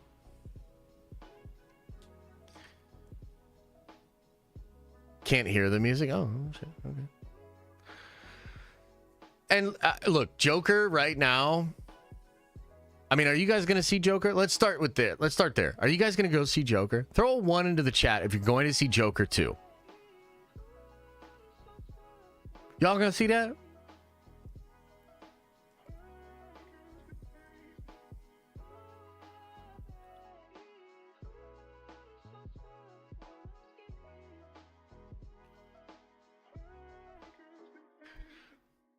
Yeah, there's not a lot of people going, brother. Like, do you know what I mean? Like, there's some people going. It's not like, but bro, like I'm not going to see that shit.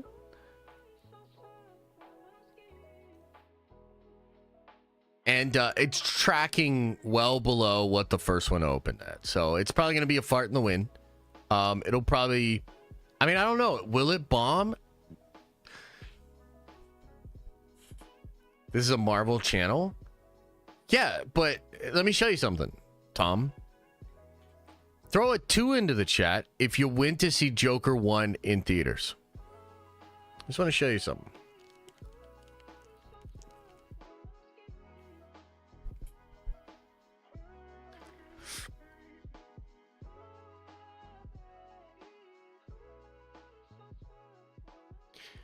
This channel is for nerds. I mean, yes.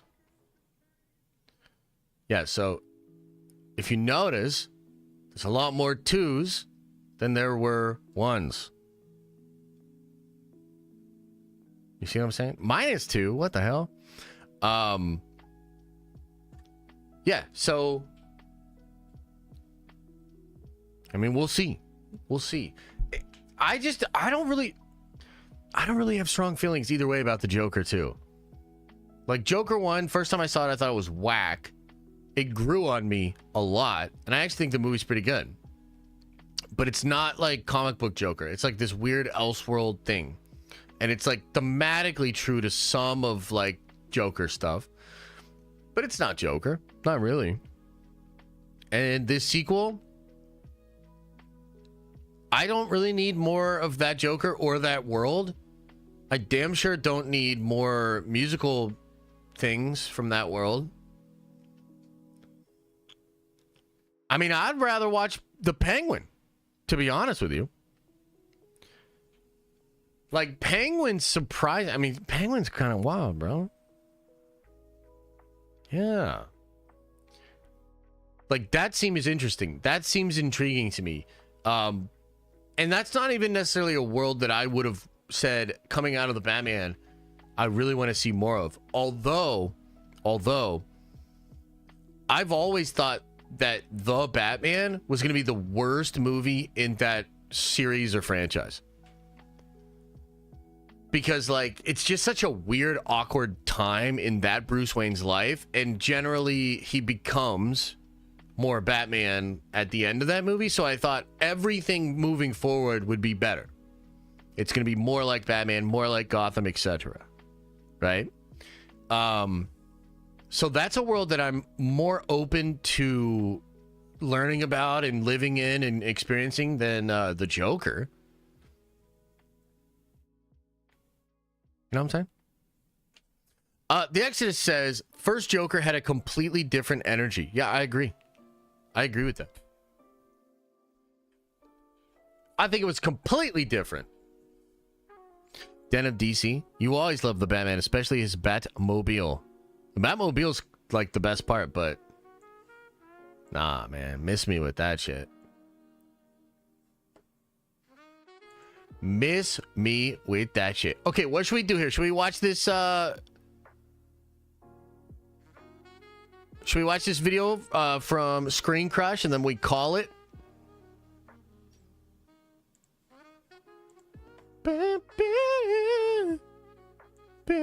Wait, whoa. Whoa.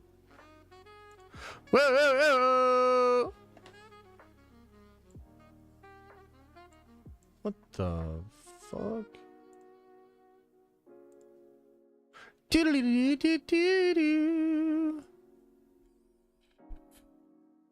Can we still get Unity? You will have the opportunity to get it. But not right now. Not right now. Watch the Agatha teaser.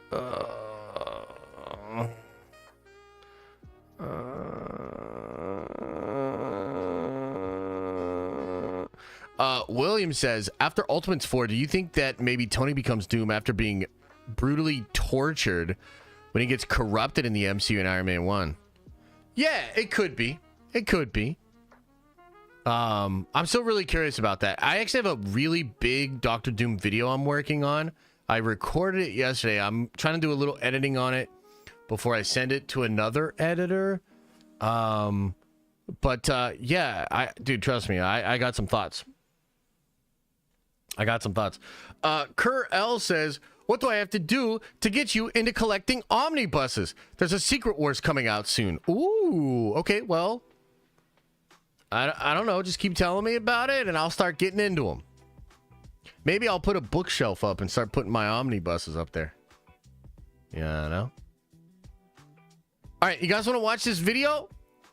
Hey, let's watch this video, and then let's get on at it. You could also buy me an omnibus and ship it to my P.O. box.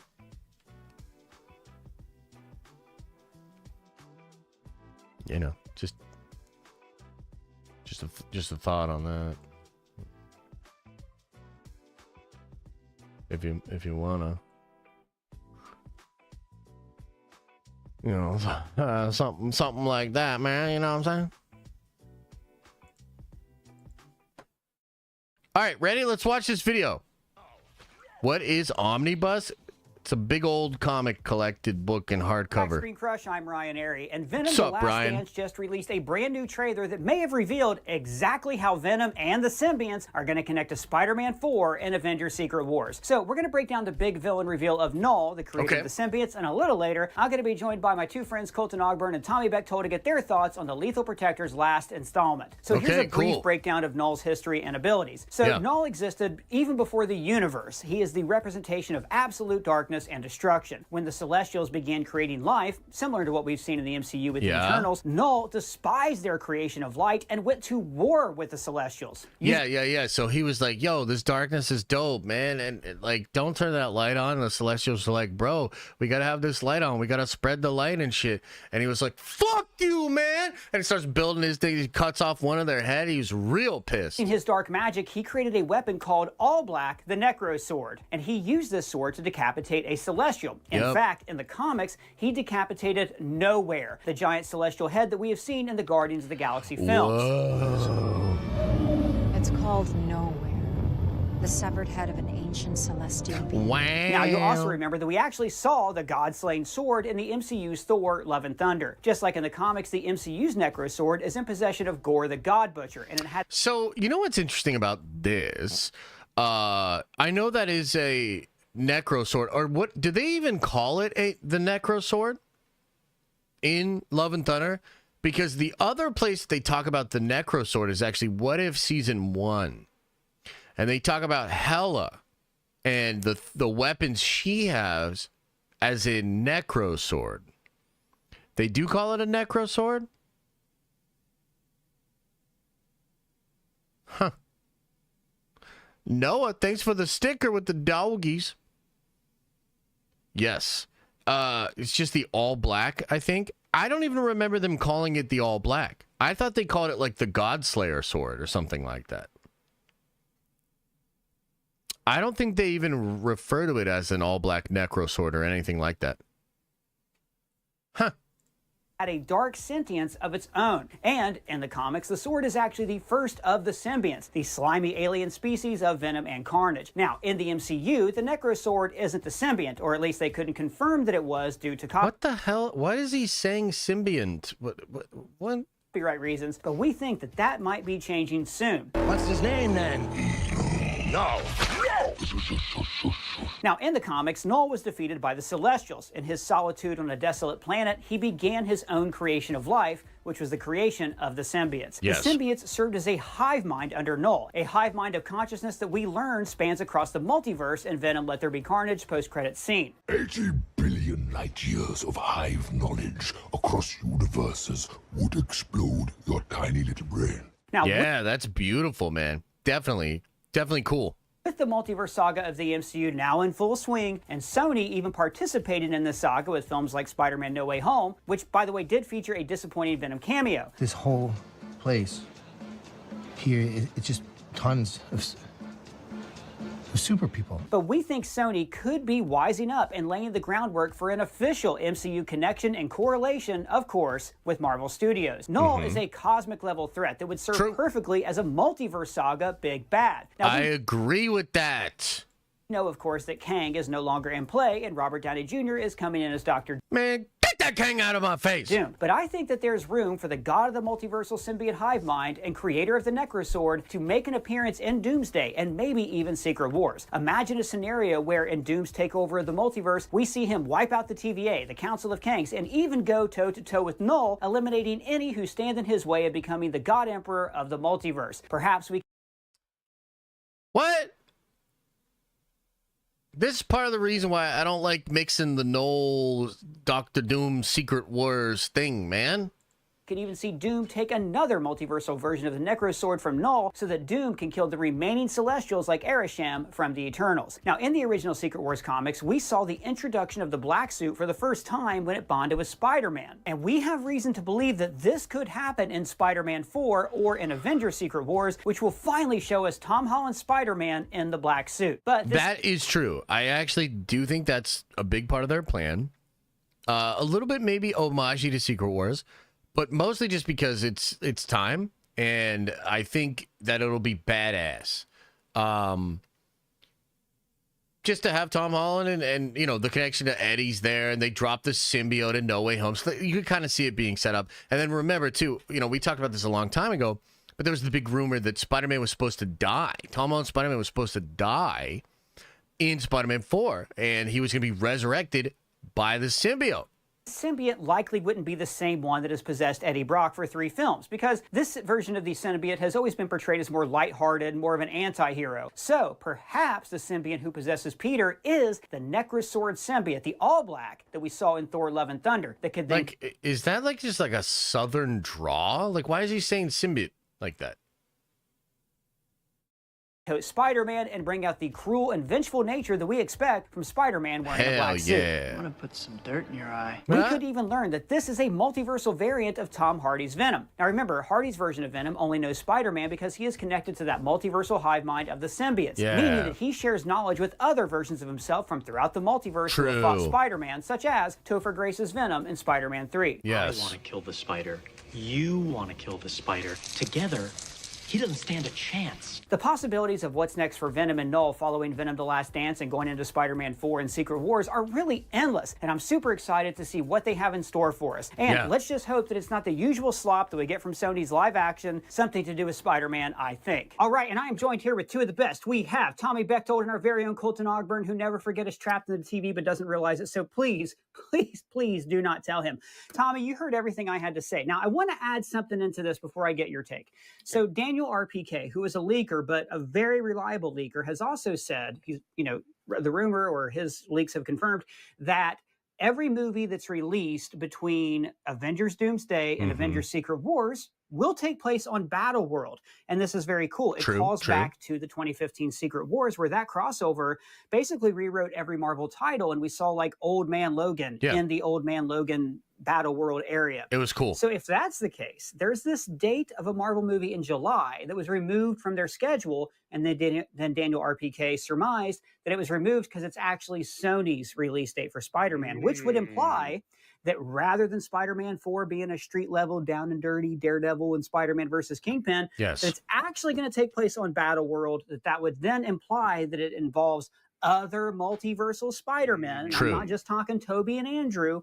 I'm saying that maybe we could see Spider-Man from across the Spider-Verse, live-action Miles Morales, or maybe Venom. Now, as we talked about earlier, Spider-Man originally discovered the black costume, well, black symbiote, he thought it was a costume at the time, in Secret Wars issue 8 back in 1985. Seems like Marvel could be going that route if in this multiversal movie, if Spider-Man, right, if they have the rights to use Spider-Man in this movie, maybe the Marvel Studios also has the rights to use other Sony characters like Venom, like Madam Web, like Kraven. They could maybe even like have Madam Web die on screen if they want to get cheeky with it. Tommy Bechtold, what do you think about these possibilities? What do you think we're going to see with this? What do you think, Tommy? Appearing in Spider-Man and the MCU. I'm bullish on it. I believe it will happen, but I do want to say, if they do kill Madam Web, I want her to be launched like O.J. Simpson in The Naked Gun, where she's just sitting and then thrown into the center of Dodger Stadium. But no, yes, I think this makes perfect sense for Sony as a business decision to start getting some of these characters in the MCU. You know, that seemed to be the plan, and then the execution kind of led to their execution. I want Venom in the MCU, and I want more Spider-Man, and I want the Spider-Verse. I'd love to have Spider-Gwen, a live-action Spider-Gwen in the MCU. Preach. It's a shame that we already have Haley Steinfeld as not a shame, but I wish that she could be recast as Spider-Gwen. True, because I think she would do a great job as live-action Spider. I'd love to do Emma Stone as Spider-Gwen. I think that would be cool. I think Emma Stone would be Shut up, Brian Airy. Great Spider-Gwen. I know, and that would be not the first time we've talked about it on the channel, but that would also be pretty great. So that do would you be think really that cool. So let me just rewind for a second then. Sure. Tommy, do you think that it would make sense for Spider-Man 4 to take place on Battleworld? Or Absolutely. Is that... Or, I think once the Secret Wars kind of genie is out of the bottle, it's got to all be heading towards the movie, right? One of the things that was kind of confusing to me after the snap was we had like a few movies in between then that had to it wasn't confusing. I guess one of the things that didn't work as well as other things that were handled so well with the last 2 Avengers movies was timeline stuff. Like movies that were like, oh, we're realizing this is taking place simultaneously. Movies that take place simultaneously, but like where like the big thing hasn't happened yet, and it happens at the end of the movie or in a post-credit scene. Yeah. I would rather, with Secret Wars, it being this monumental event that kind of resets everything. Once we get to Doomsday, and once we figure out whatever the Robert Downey Jr. Dr. Doom plan is, I want it to be all Secret Wars all the time. No, I know, Same. and in myself, I felt, you know, Spider-Man 4 would be great to return to some good old-fashioned Spider-Man cleaning up the streets of New York. I get it. But once the leak kind of came out that it was going to be a multiverse movie, this is the way that it's a multiverse movie that isn't, makes me go, like, eye roll with exhaustion. It makes me eye roll with ecstasy. You know, Colton, there's something that we saw in the first Venom 3 trailer, right? So it seemed like the post-credit scene of Venom Let There Be Carnage left a little baby symbiote behind that was going to attach to Tom Holland. Then in the trailer, we saw, nope, that actually is in this universe, and we see these agents seizing it. And that, to me, seems like a retcon. It seems like that maybe Sony was saying, oh, well, it makes sense for a... No. That's going to be the end of the movie. That's going to be him going back into 616 and leaving more Venom behind. That's what I think. Spider-Man in a cloth suit to want an alien symbiote suit to make him stronger. And then there were these rumors, like Tommy said, behind the scenes of Sony wants a multiversal spider crossover movie, kind of like how Fox forced Days of Future Past. And then Marvel wanted the street level movie. And it seems like Sony won out. What are your thoughts on Spider-Man as a cosmic crossover film on Battleworld? Well, it was 100% a retcon. That post-credit scene, you know, it shows Eddie Brock fade away back to his universe, and then it cuts to a close-up of a piece of symbiote left behind. That it is 100% retconning what we saw. I love... No, it isn't. The first Venom movie, Venom Let There Be Carnage. I've learned to like it, but I wasn't crazy about it when I first saw it. But Venom: The Last Dance looks fantastic. I'm very excited. You know, I'm not a fan of the Sony live action, something to do with Spider-Man universe, but I think the Venom stuff has been pretty solid. I've pitched before, as far as Spider-Man goes, that I would like to see them do the down-to-earth Spider-Man 4, and then hell, do Spider-Man 5 a year and a half later, before Secret Wars or before Doomsday or between the two. Have that one be on Battleworld. Yeah, I doubt they're gonna... I just want to I want to plug something real quick. You actually, I think I hosted it, but you wrote a great video where you, like, it was like fan fiction, but you broke down what a Spider-Man with the suit versus Kingpin would be, and like it was so good. It's much better than what we've seen in some other Venom media. Really good video. You guys check it out. Sorry, I didn't want to step on you there. Hey, do you guys mind if I shift through here? Because Culty just put up a video 33 minutes ago, and I feel like that's a little bit more our speed. You know, I love Ryan's videos. I think Ryan's videos are usually really, really clever. But I mean, I feel like we're just treading a lot of the same ground that we've been talking about here. I don't think there's anything too fresh here. I want to watch the Culty video. Y'all okay with that? Hey, respect to all of those dudes. Also, like, you know, where's the diversity? Fucking Ryan Area, you know, he talks all this nonsense about this, and he's just bunch of fucking white dudes over there. You know what I mean? All right, let's watch this. Kind of Culty. We're going in 3, 2, 1.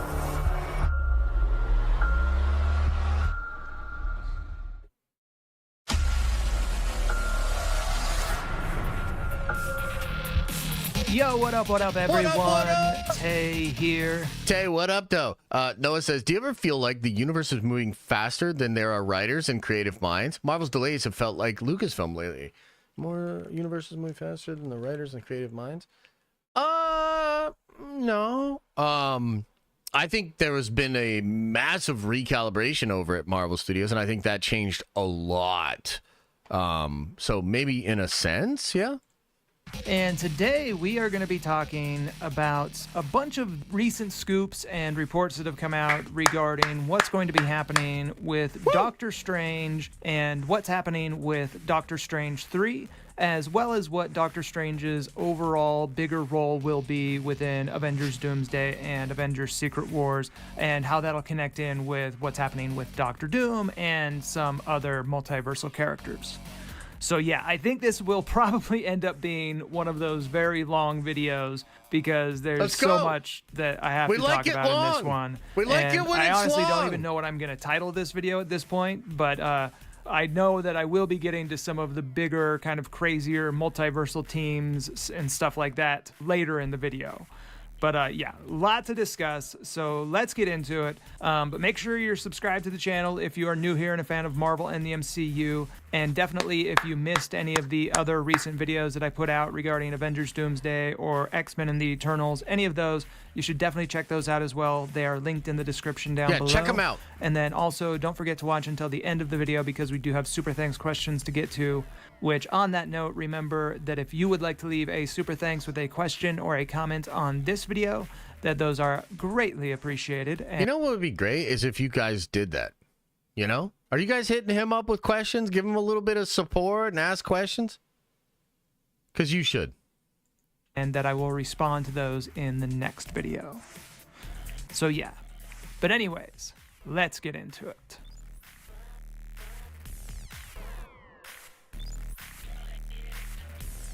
All right, so before we get into all the crazy stuff, first we have to quickly talk about what's happening with Phase 6 in general.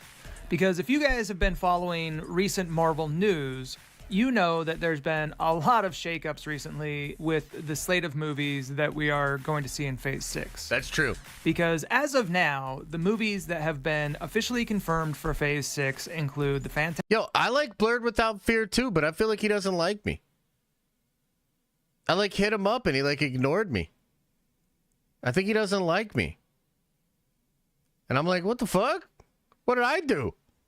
Fantastic Four, Avengers Doomsday, and Avengers Secret Wars, as well as Blade. I already like this shit. We got a chart, we've got logos, we got timelines, we've got dates. Ooh, goody. Which is technically still on the schedule for November of 2025. That shit ain't happening. But is also reportedly set to be delayed once again, which does seem likely considering that Blade still doesn't have a finished script or director attached, see you later, let alone Blade. any kind of schedule for filming to take place. Hang on. But then besides those movies, there are still 3 other movies on the Phase 6 schedule that have yet to be officially announced. Because there's one slated for February of 2026, just 2 months before Avengers Doomsday.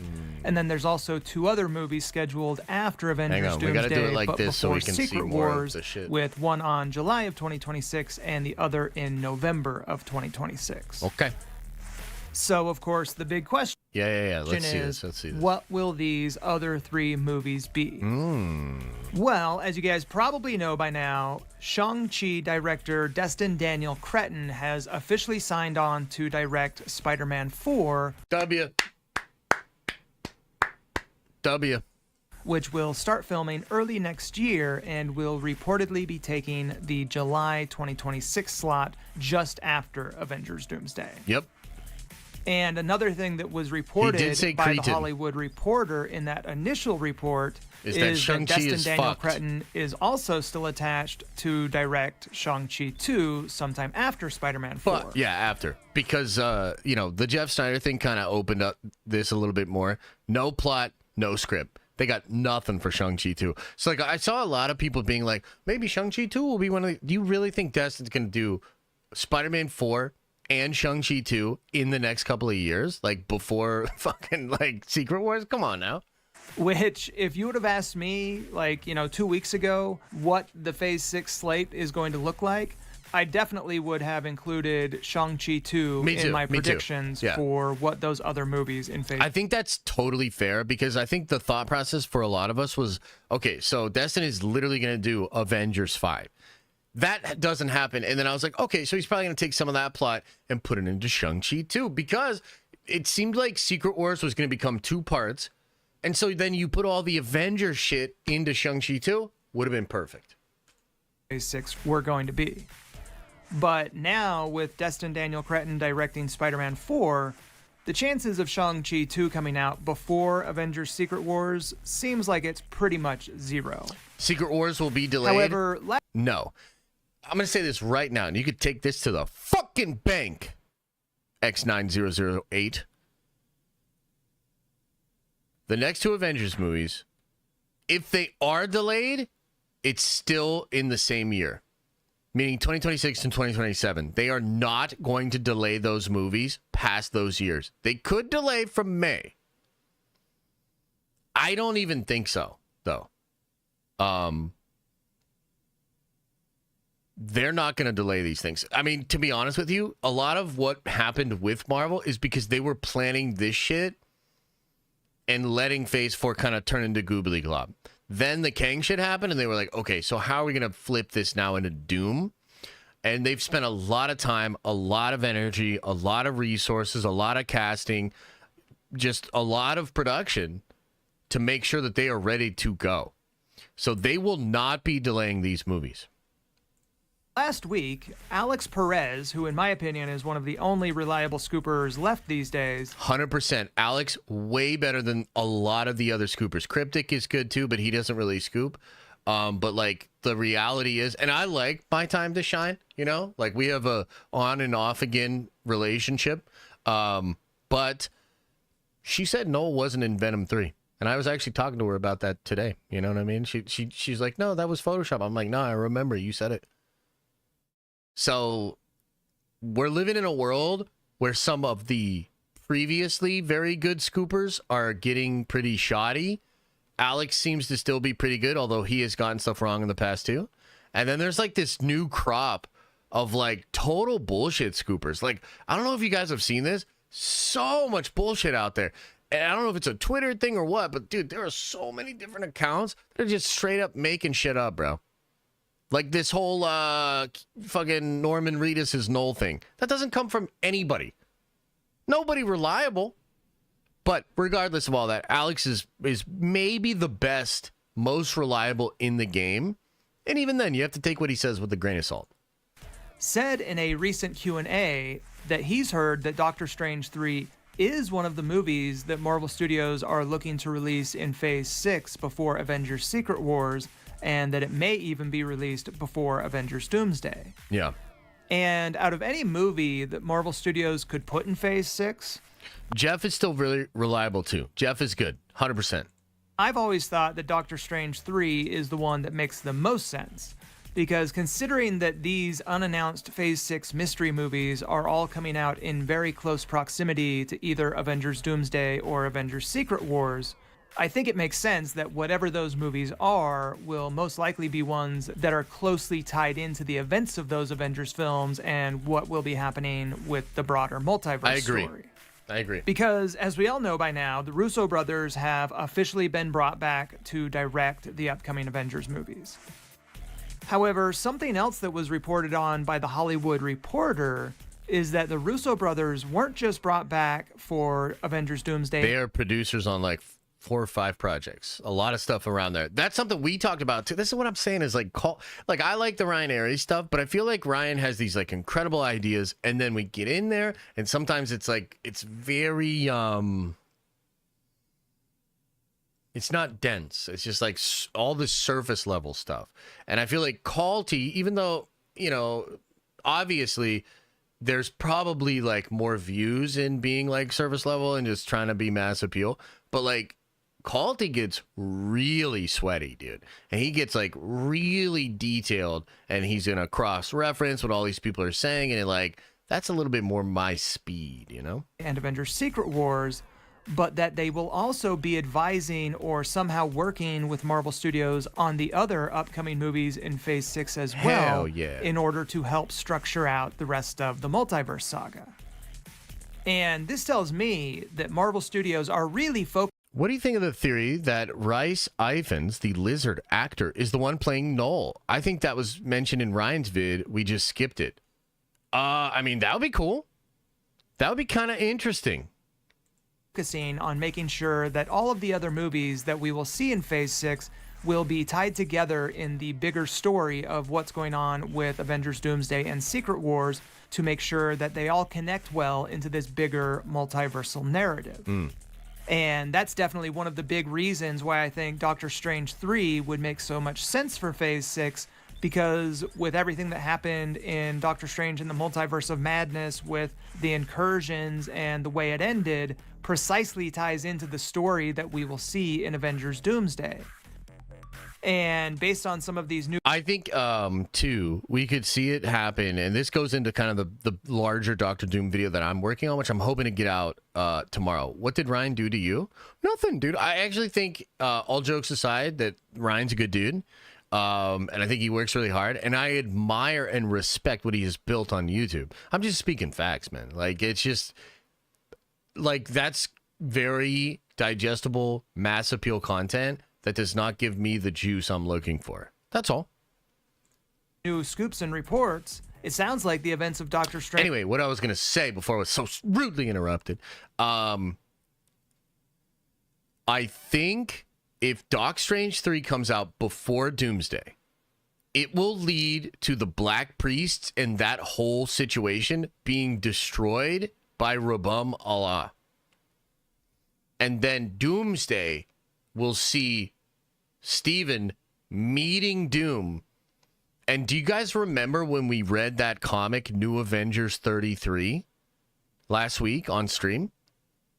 That could be an element that's brought into Doomsday. Strange 3 could also tie directly into Doctor Doom with some very big Doctor Doom connected plot twists. Stephen, your arrival here confuses and destabilizes reality. The larger the footprint you leave behind, the greater the risk of an incursion. It's incursions you're worried about. Do you seriously think I'm a bigger threat than the Scarlet Witch? From our experience, the greatest danger to the multiverse, it turns out, is Doctor Strange. All right, so as I mentioned in the last section... Rabum Allah? Alal? It's Rabum Alal instead of Allah? I like it my Alex way, Perez and Cosmic Circus recently released a bunch of updates on all the recent scoops that he's heard from his sources regarding Marvel Studios' plans for Phase 6 and the upcoming Avengers movies. And I do think this is worth talking about because, like I said, I do think that Alex Perez is really one of the only reliable scoopers that's left at this point. And one of the things he talked about in this recent update was what he's heard regarding Marvel Studios' plans for Doctor Strange 3, as well as Doctor Strange's role in Avengers Doomsday. Yeah, man, he's and getting how into Doctor the shit, Strange yeah. and Clea will cross over with Doctor Doom. Because last year there were reports that Marvel Studios were looking to fast track Doctor Strange 3 in hopes that they could get it released before Avengers 5. And there is still that spot open on the schedule of February 2026, just before Avengers Doomsday, which in my opinion would be perfect for Doctor Strange 3, but would also mean that the movie would have to start filming around the end of the year at the same time filming starts for Avengers Doomsday and Spider-Man 4. True. And of course, Doctor Strange 3 doesn't have to come out before Avengers Doomsday. It really just depends on how Avengers Doomsday ends. But depending on how Avengers Doomsday ends, Doctor Strange 3 could also work just fine as one of the other Phase 6 projects that comes out after Doomsday, but before Secret Wars.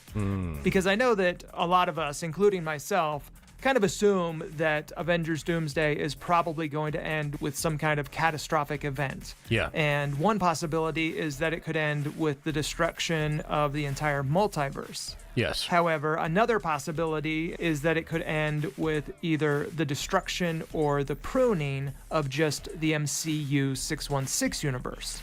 And if that's what happens, if just the MCU 616 universe is destroyed or pruned, then that would definitely make it easier for Marvel Studios to do other movies in between Doomsday and Secret Wars, because those movies could just take place in an alternate universe instead of having to take place in Battle World or in the past, like what we saw with Captain Marvel taking place in the 90s when it came out after Avengers Infinity War, but before Avengers Endgame.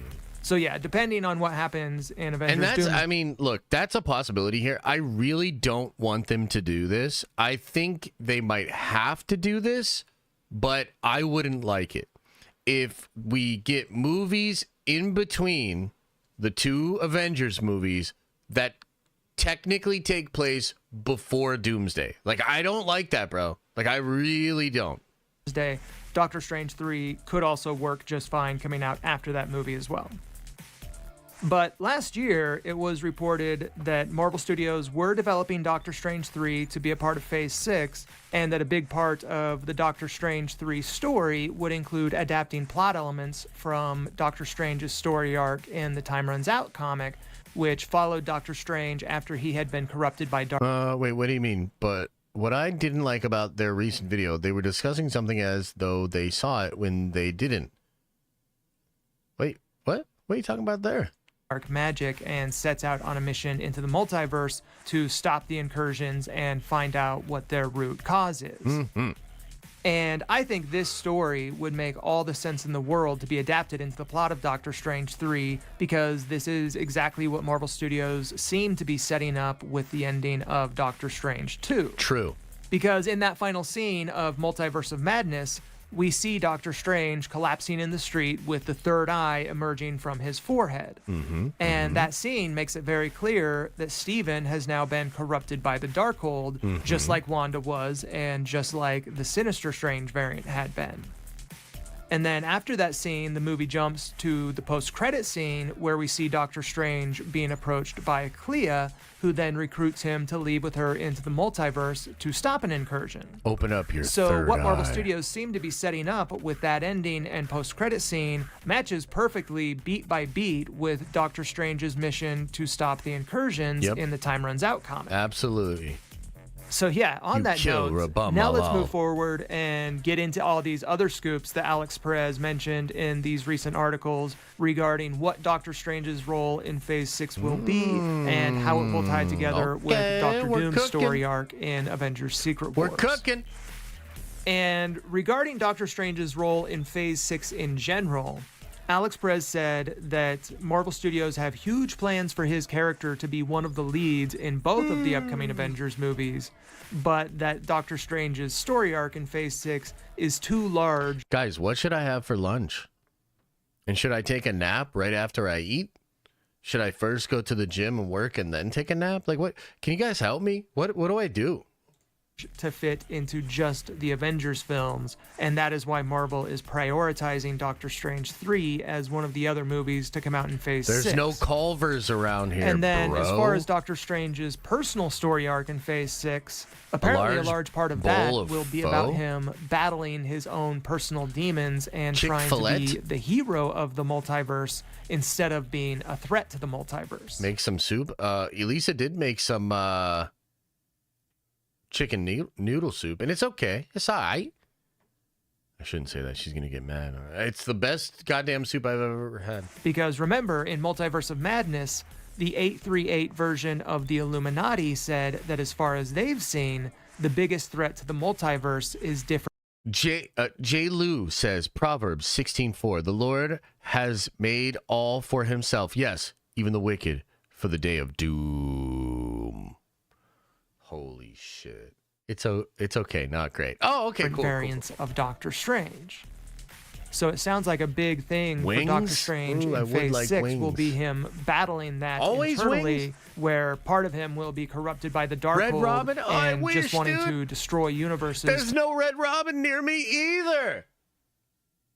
Oh my God, the bottomless fries, the campfire sauce, the bonsai burger, A1 peppercorn burger. To stop incursions like he did in the comics, and then there'll be the good part of him that's fighting against that and trying to find a better way to save the multiverse. And I bring up the possibility of Doctor Strange destroying universes is because when Alex Perez was also asked about Doctor Strange Veggies and ranch dip? Oh, dude, ranch dip. I don't eat ranch, dude. Ranch is disgusting to me. I don't fuck with ranch, okay? Maybe a couple vegetables. But ranch? Strange's story in Phase 6 and how it would cross over with Robert Downey Jr.'s Doctor Doom, He said that both of them will be on missions to save the multiverse, and that they will both no ranch end up on pizza, shattering no universes. ranch on anything. In fact, I don't even like ranch in the house. In order to do so, and those scenes will be among some of the most significant sequences that we will see in the entire multiverse saga. True.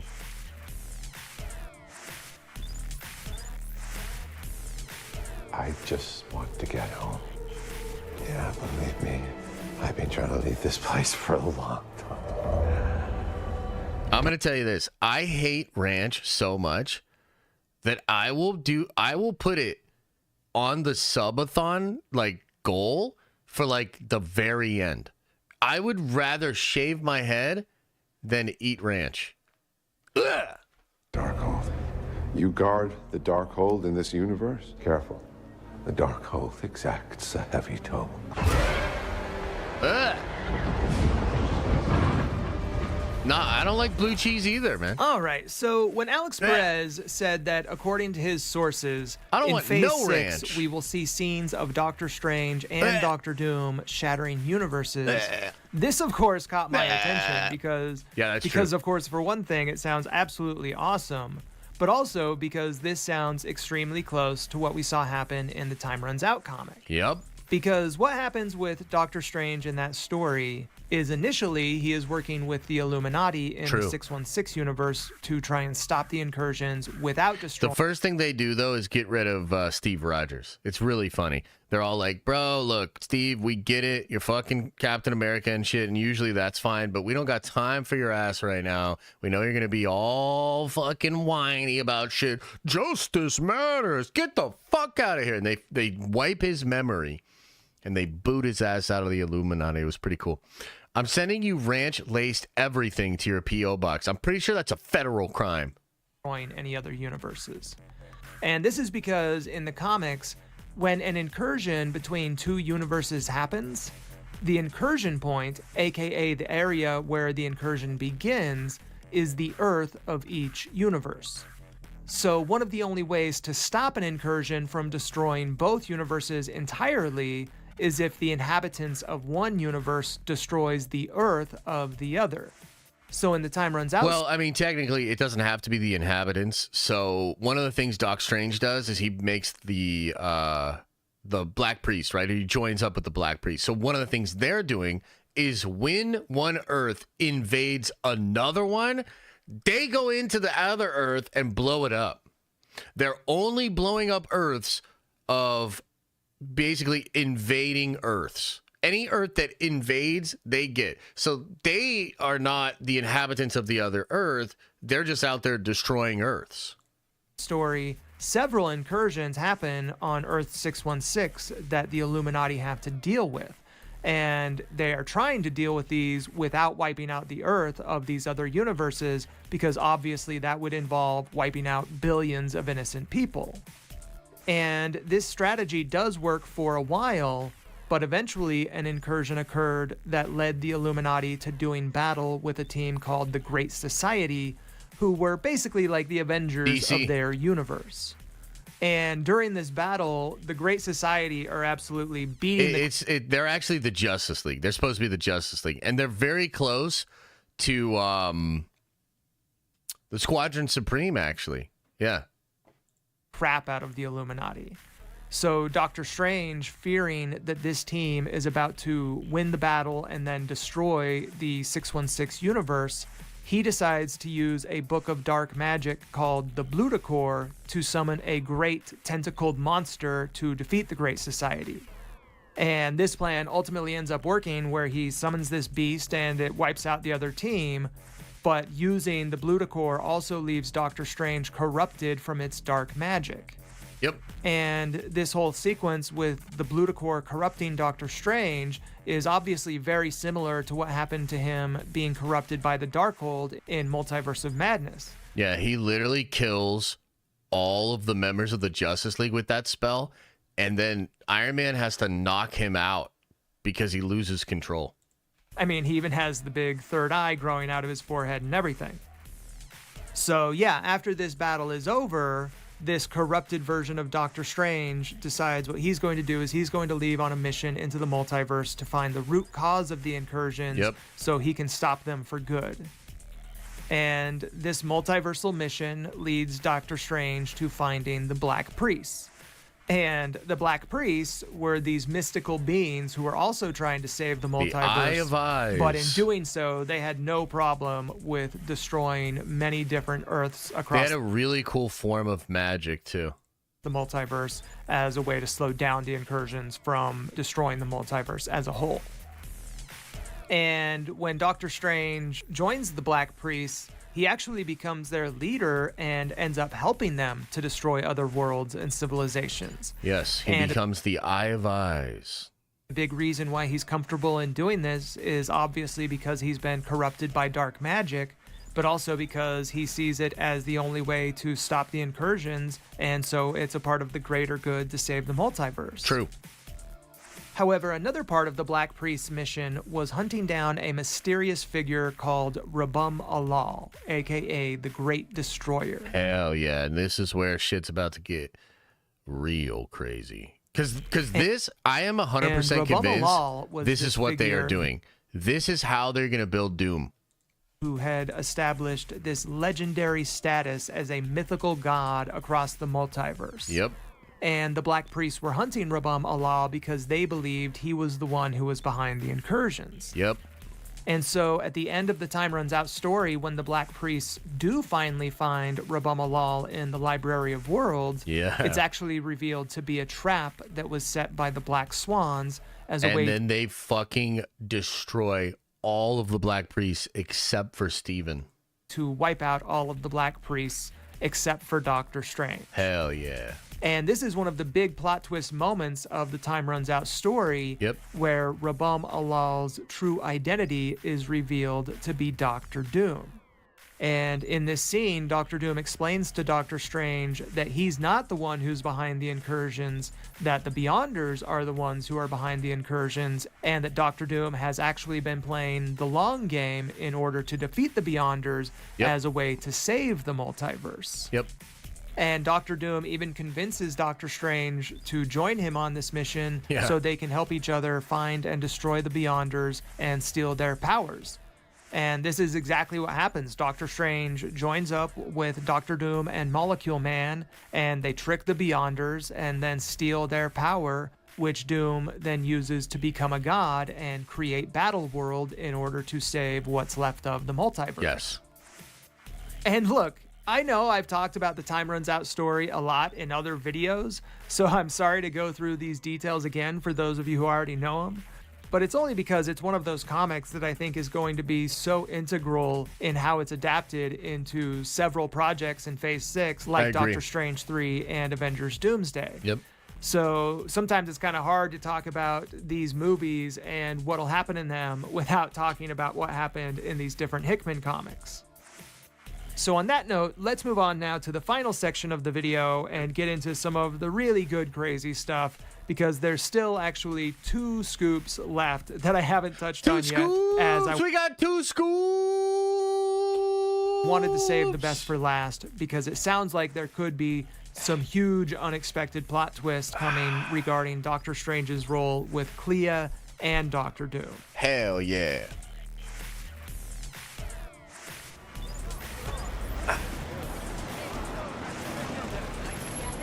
Dr. Strange? Can I help you? You caused an incursion, and we're gonna fix it. Oh, shit!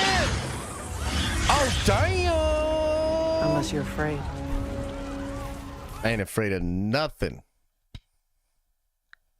All right, so like I said, there's still 2 big scoops left from that Cosmic Circus article that I haven't yet mentioned.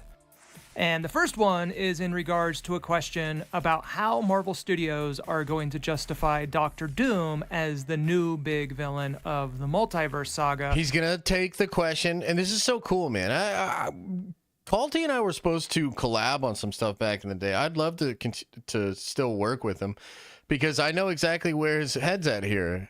He's going to bring up the question in one of the recent Q&As where Alex says, I was initially worried about this, but the plan they have to build Doom would not only work, but make him like even more understandable than Thanos. And that shit's awesome because I put that into my video that I'm working on right now. Over. How about watch it again? Wait, what? The Council of Kangs. And Perez's answer here was simply Rabum Olal. Oh, that one? Okay, so yes, he did say that. But he also said something else. Yeah? This is an obvious reference to Doctor Doom's alias as this mythical multiversal legend from the comics. And if we are going to see Rabum Olal, I knew he was going to do that one though. In Phase 6 with the upcoming Avengers movies, that is absolutely huge. I mean, and I knew also that, makes though. a ton of sense. Because remember, the Council of Kangs was made up of thousands of different Kang variants who would have been creating havoc and destroying universes all across the multiverse. And as I talked about in a recent video, I do still think there's a chance that the Council of Kangs could still somehow factor into what'll be happening in Phase 6, but albeit in a smaller, reduced role. But still, even with that, how can Doctor Doom, who's just one man, possibly live up to that kind of multiversal threat? Start wiping out some universes. The answer to that is that perhaps he could build up his own myth and use that as a way to raise his own multiversal army that will be just as big, if not bigger, than what the Council of Kangs would have been. And that, like the Council of Kangs, this army could be shattering universes and causing incursions throughout the multiverse. Now, as far as who could be in Doctor Doom's multiversal army, the most obvious option would be the Black Swans. Yeah. And in the comics, the Black Swans were an all-female army of superhumans, mutants, and aliens of different species that Doctor Doom had recruited from dying universes. Yeah, they were all pretty hot too. I mean, I don't know if you noticed, but they could probably all, do OnlyFans. So disciples. And I could totally see Marvel Studios somehow doing their own version of the Black Swans for Phase 6, who could make up at least a part of Doom. I mean, especially this one on the left here. She's a looker, bro. Tim O'Brien says, Ranch Vengers for life, Ranch Unity? What the fuck? Forces. Because that way, the Black Swans could still appear in some of those other Phase 6 projects, and that could be one of the ways that Marvel Studios will connect Doctor Doom into these other Phase 6 movies without him actually appearing in them himself. Okay. However, for a long time now, there have also been rumors that we might end up seeing several other villains or some kind of multiversal villain team who could appear in the upcoming Avengers movies as well. Cool. And something that I've talked about in other recent videos is how it's also been reported that besides Time Runs Out and Secret Wars, that the other big comic event Avengers that Forever. Marvel will be adapting into the Avengers events Forever. of Avengers Doomsday and Avengers Secret Avengers Wars Forever. is Jason Aaron's Avengers Forever series. And the main villain of Avengers Forever is a multiversal variant of Doctor Doom called Doom Supreme, who is basically trying to take over the multiverse.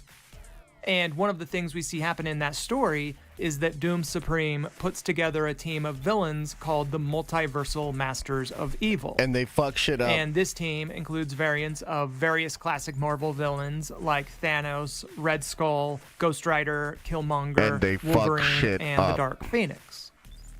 And there have been rumors about Marvel Studios potentially adapting this team into one of the upcoming Avengers movies. But I gotta say, if we do see that happen, I really doubt we are going to see a straight-up adaptation of the Multiversal Masters of Evil. Yeah, probably not. Because, for one thing, it's just a ridiculous and awful name.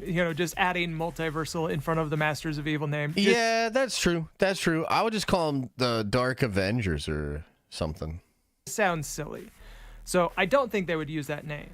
But I could see Marvel Studios using that same overall concept where Doctor Doom has some kind of villainous team that he is using that is Legion made of up Doom, of but that's different DC. variants of different villains from across the multiverse. And, this could include any characters that Marvel Studios wanted. True. They could use variants of Killmonger, Caecilius, Magneto, or maybe they could get Miles Teller or John Krasinski to come back to play the Maker, who in the comics was an evil variant of Reed Richards. Yeah. Or maybe we could see variants of different heroes who are returning to play villains, like a Hydra version of Steve Rogers or that would something be like sick, that. dude. So yeah, there's all sorts of different possibilities as far as which villains they could choose for a team like this. True. And this could be something we see instead of the Black Swans, or True. it could be something we see in addition to the Black Swans. True. But anyways, then the other big thing that was mentioned in these recent scoops came from a question about Clea and what her role will be in Phase 6. True. And to this, Perez said that according to what he's heard, that Marvel Studios are setting up Clea to be revealed as either one of the Black Priests or one of the Black Swans. And I gotta say, that's a potentially pretty big reveal as well. Priests. Because if it turns out that Clea is one of the Black Priests, then that wouldn't be that surprising, because that could then be revealed to be who she's working for and why she went on to recruit Stephen Strange at the end of Doctor Strange 2. True. But I must say that I really like the idea of Clea being revealed to be one of the Black Swans. Yeah, that'd be fun. Because that could make her character way more important in Doctor Strange 3 and the upcoming Avengers movies, and could even set up a huge plot twist moment where Clea reveals to Doctor Strange that she's actually been working for Doctor Doom all along. Oh, yeah, that'd be cool. Or maybe it won't be that. That's just one possibility. But another possibility is that maybe Clea could be one of the Black Swans who turned against Rabamalal. Oh! Because one of the most important characters in Hickman's Incursion saga The first was Black a character named Yabet Umo Taru. Yeah. And Yabet grew up worshiping Rabamalal and serving in his army of Black Swans because they rescued her from an incursion that destroyed her reality when she was young. But one day, as an adult, Yabet learned that Rabamalal was not who he claimed to be, and that he was not truly a god, but that he was actually a mortal man who was using his army of Black Swans as tools in his quest to take over the multiverse. I don't like it. So from there, Yabet left Rabamalal and the Black Swans and set out on her own journey throughout the multiverse to stop the incursions and find safety. And eventually this led her to Earth 616, where she was captured by the Illuminati and ended up teaching them everything she knows about the incursions. True. And considering that Yabet was such a pivotal character in the Incursion saga, I wouldn't be surprised if Marvel Studios ended up adapting a lot of her story from the comics into Clea's role for Doctor Strange 3 and the Avengers movies. Man, you guys are going so crazy with this ranch shit, man. What the hell, chat? Natasha Ranch Mama? Oh my god. That, you know, maybe it could be revealed that Clea was once a member of Doctor Doom's army of Black Swans, but that at some point she rebelled against him and left the Black Swans. And maybe that she even went on to join with the Black Priests to fight the incursions another way, and that's how she ultimately ends up finding Doctor Strange. And maybe Marvel Studios could even bring a new version of the Illuminati into the Phase 6 story as well.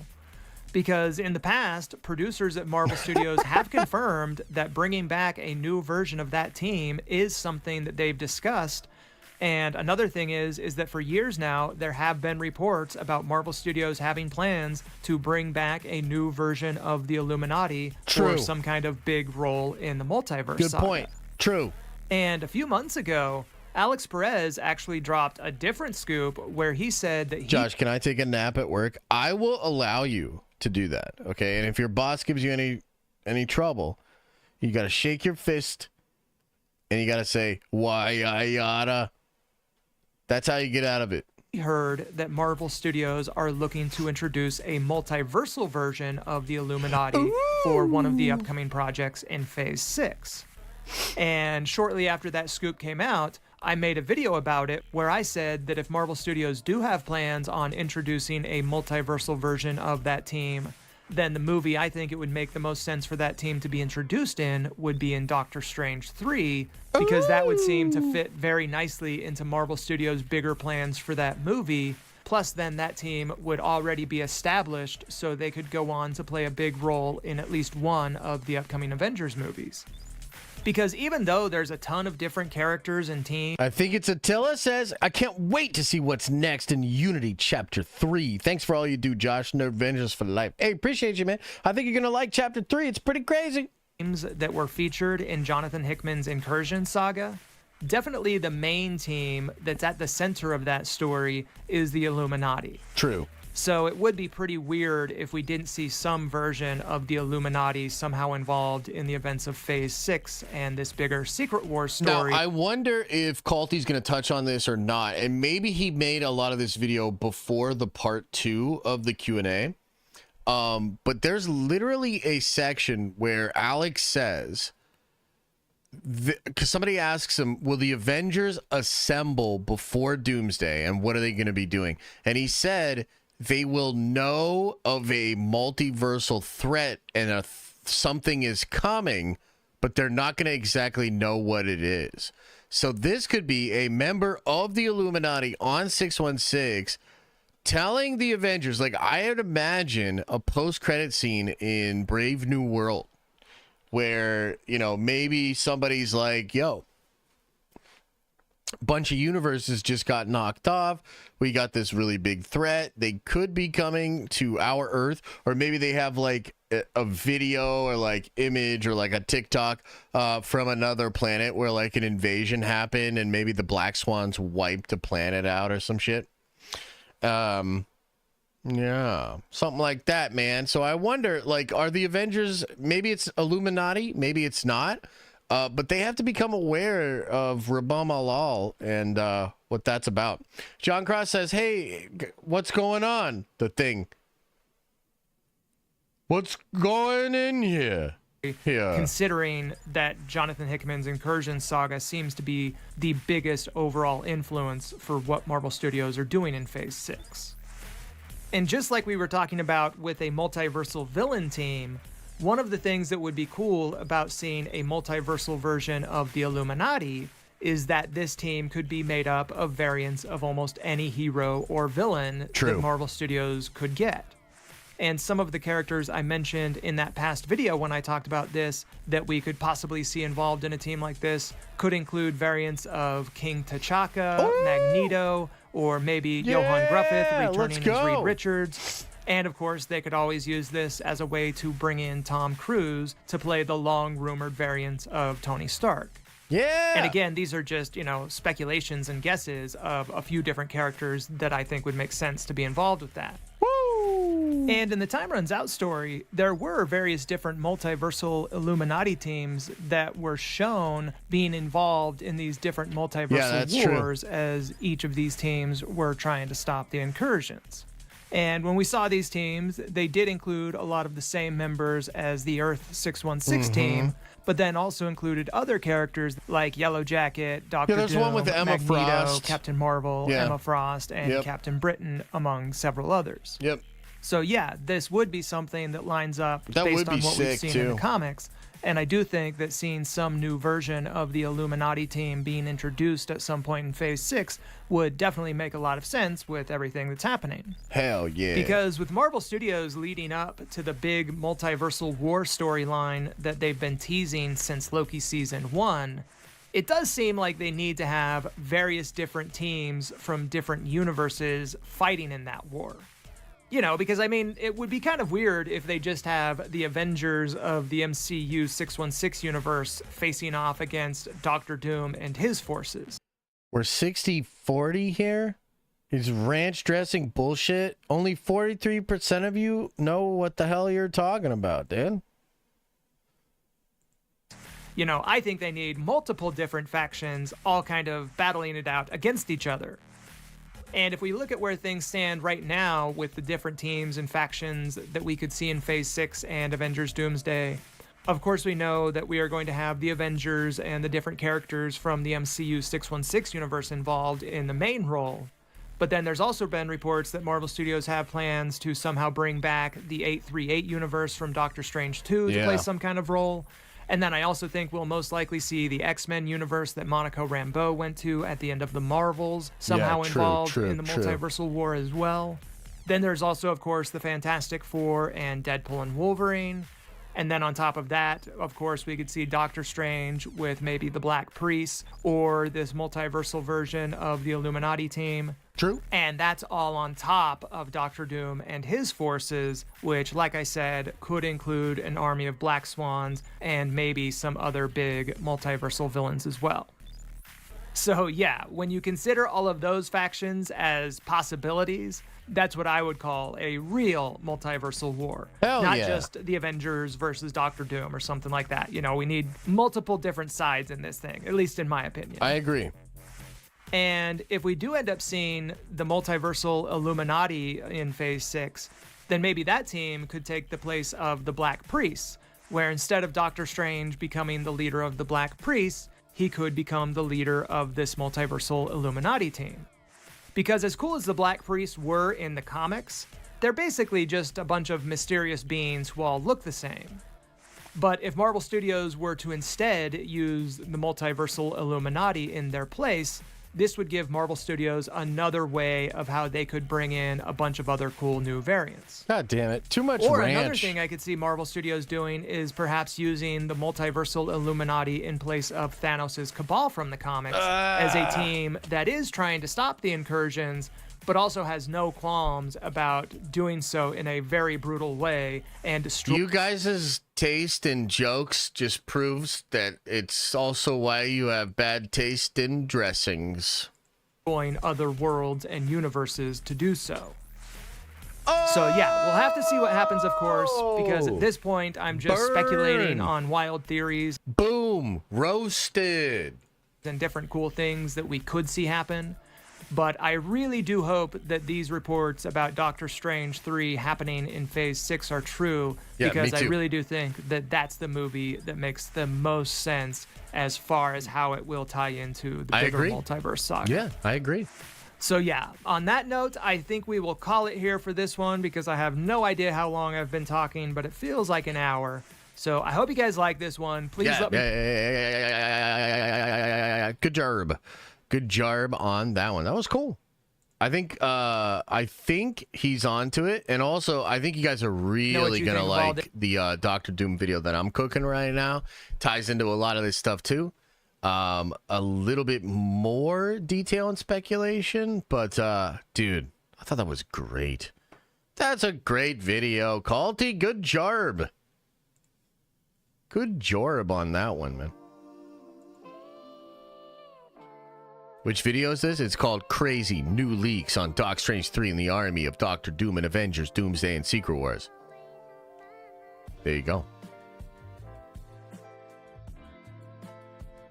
IG, it's also why we have bad taste in YouTubers. You don't say that!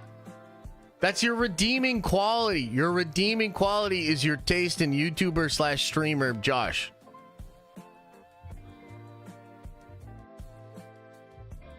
Hell yeah. Hey, Endless Abyss, aren't you supposed to be taking a nap?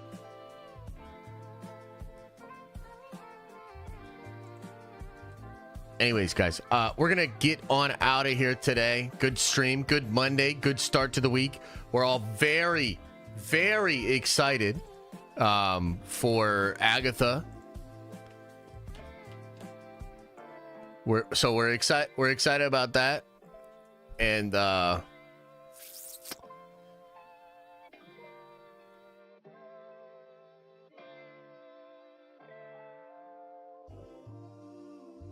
we'll talk about that Wednesday, maybe Thursday a little bit. Venom, Null. 65% of you said you were more excited now for Null, though, after some of the more recent bits. So that's cool. I think that's good.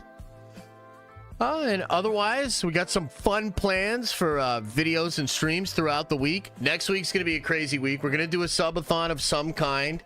It's going to be crazy. And I probably won't love it, you know. But we do have some fun ideas that we're cooking for that. So let me know, man, if you have any thoughts on that. Let me know. We'll start that next Thursday. And it should be really fun. Prez, thank you for gifting a membership. When is Unity Chapter 3? Soon? Soon. 65% Null, 60% ranch. Don't bring that up. Oh, really? That's crazy, Aaliyah. Star Wars Sith starting up. That's good, man. I like that guy. Ranch tier list? It's all bullshit, brother. I don't like it. No. No.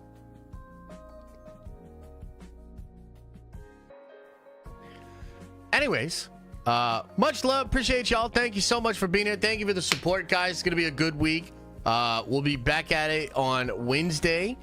Stream in the morning. Nerdvenger stream at night. Should have that big Dr. Doom video to you tomorrow. Lots of fun stuff. Cooking. Appreciate you. As I always say, I hope you are having an awesome and a nerdy day. And I'll see you in the next video.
Ranch it up. Oh, hell no.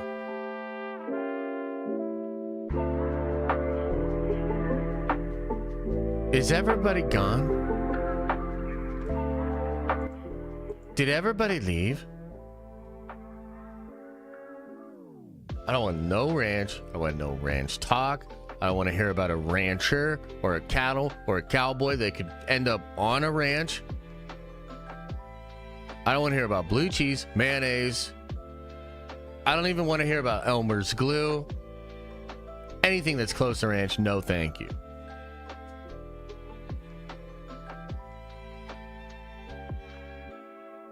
Yeah. All right, cool. Yeah. Cool, cool. Yeah, now you got it. Yeah, that's true. Good. Yeah, no Jolly Ranchers. Nope. What if Scarlet Witch was covered in ranch? You talking about Elizabeth Olsen?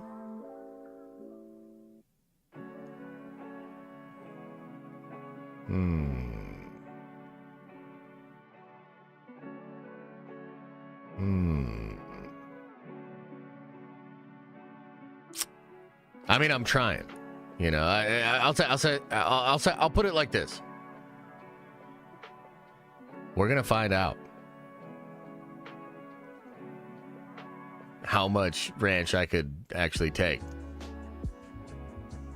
And what I mean by that is, like, how many times are we gonna, like, dip her back in?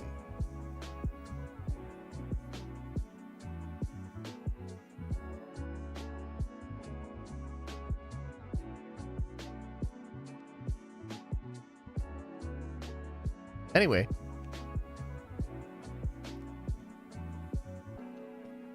It's a family show and all that. Okay, anyway, everybody, thank you. Thank you for being here. Much love. Appreciate you. See you soon. Remember, open up your third eye and wash out your stinky ranch hole.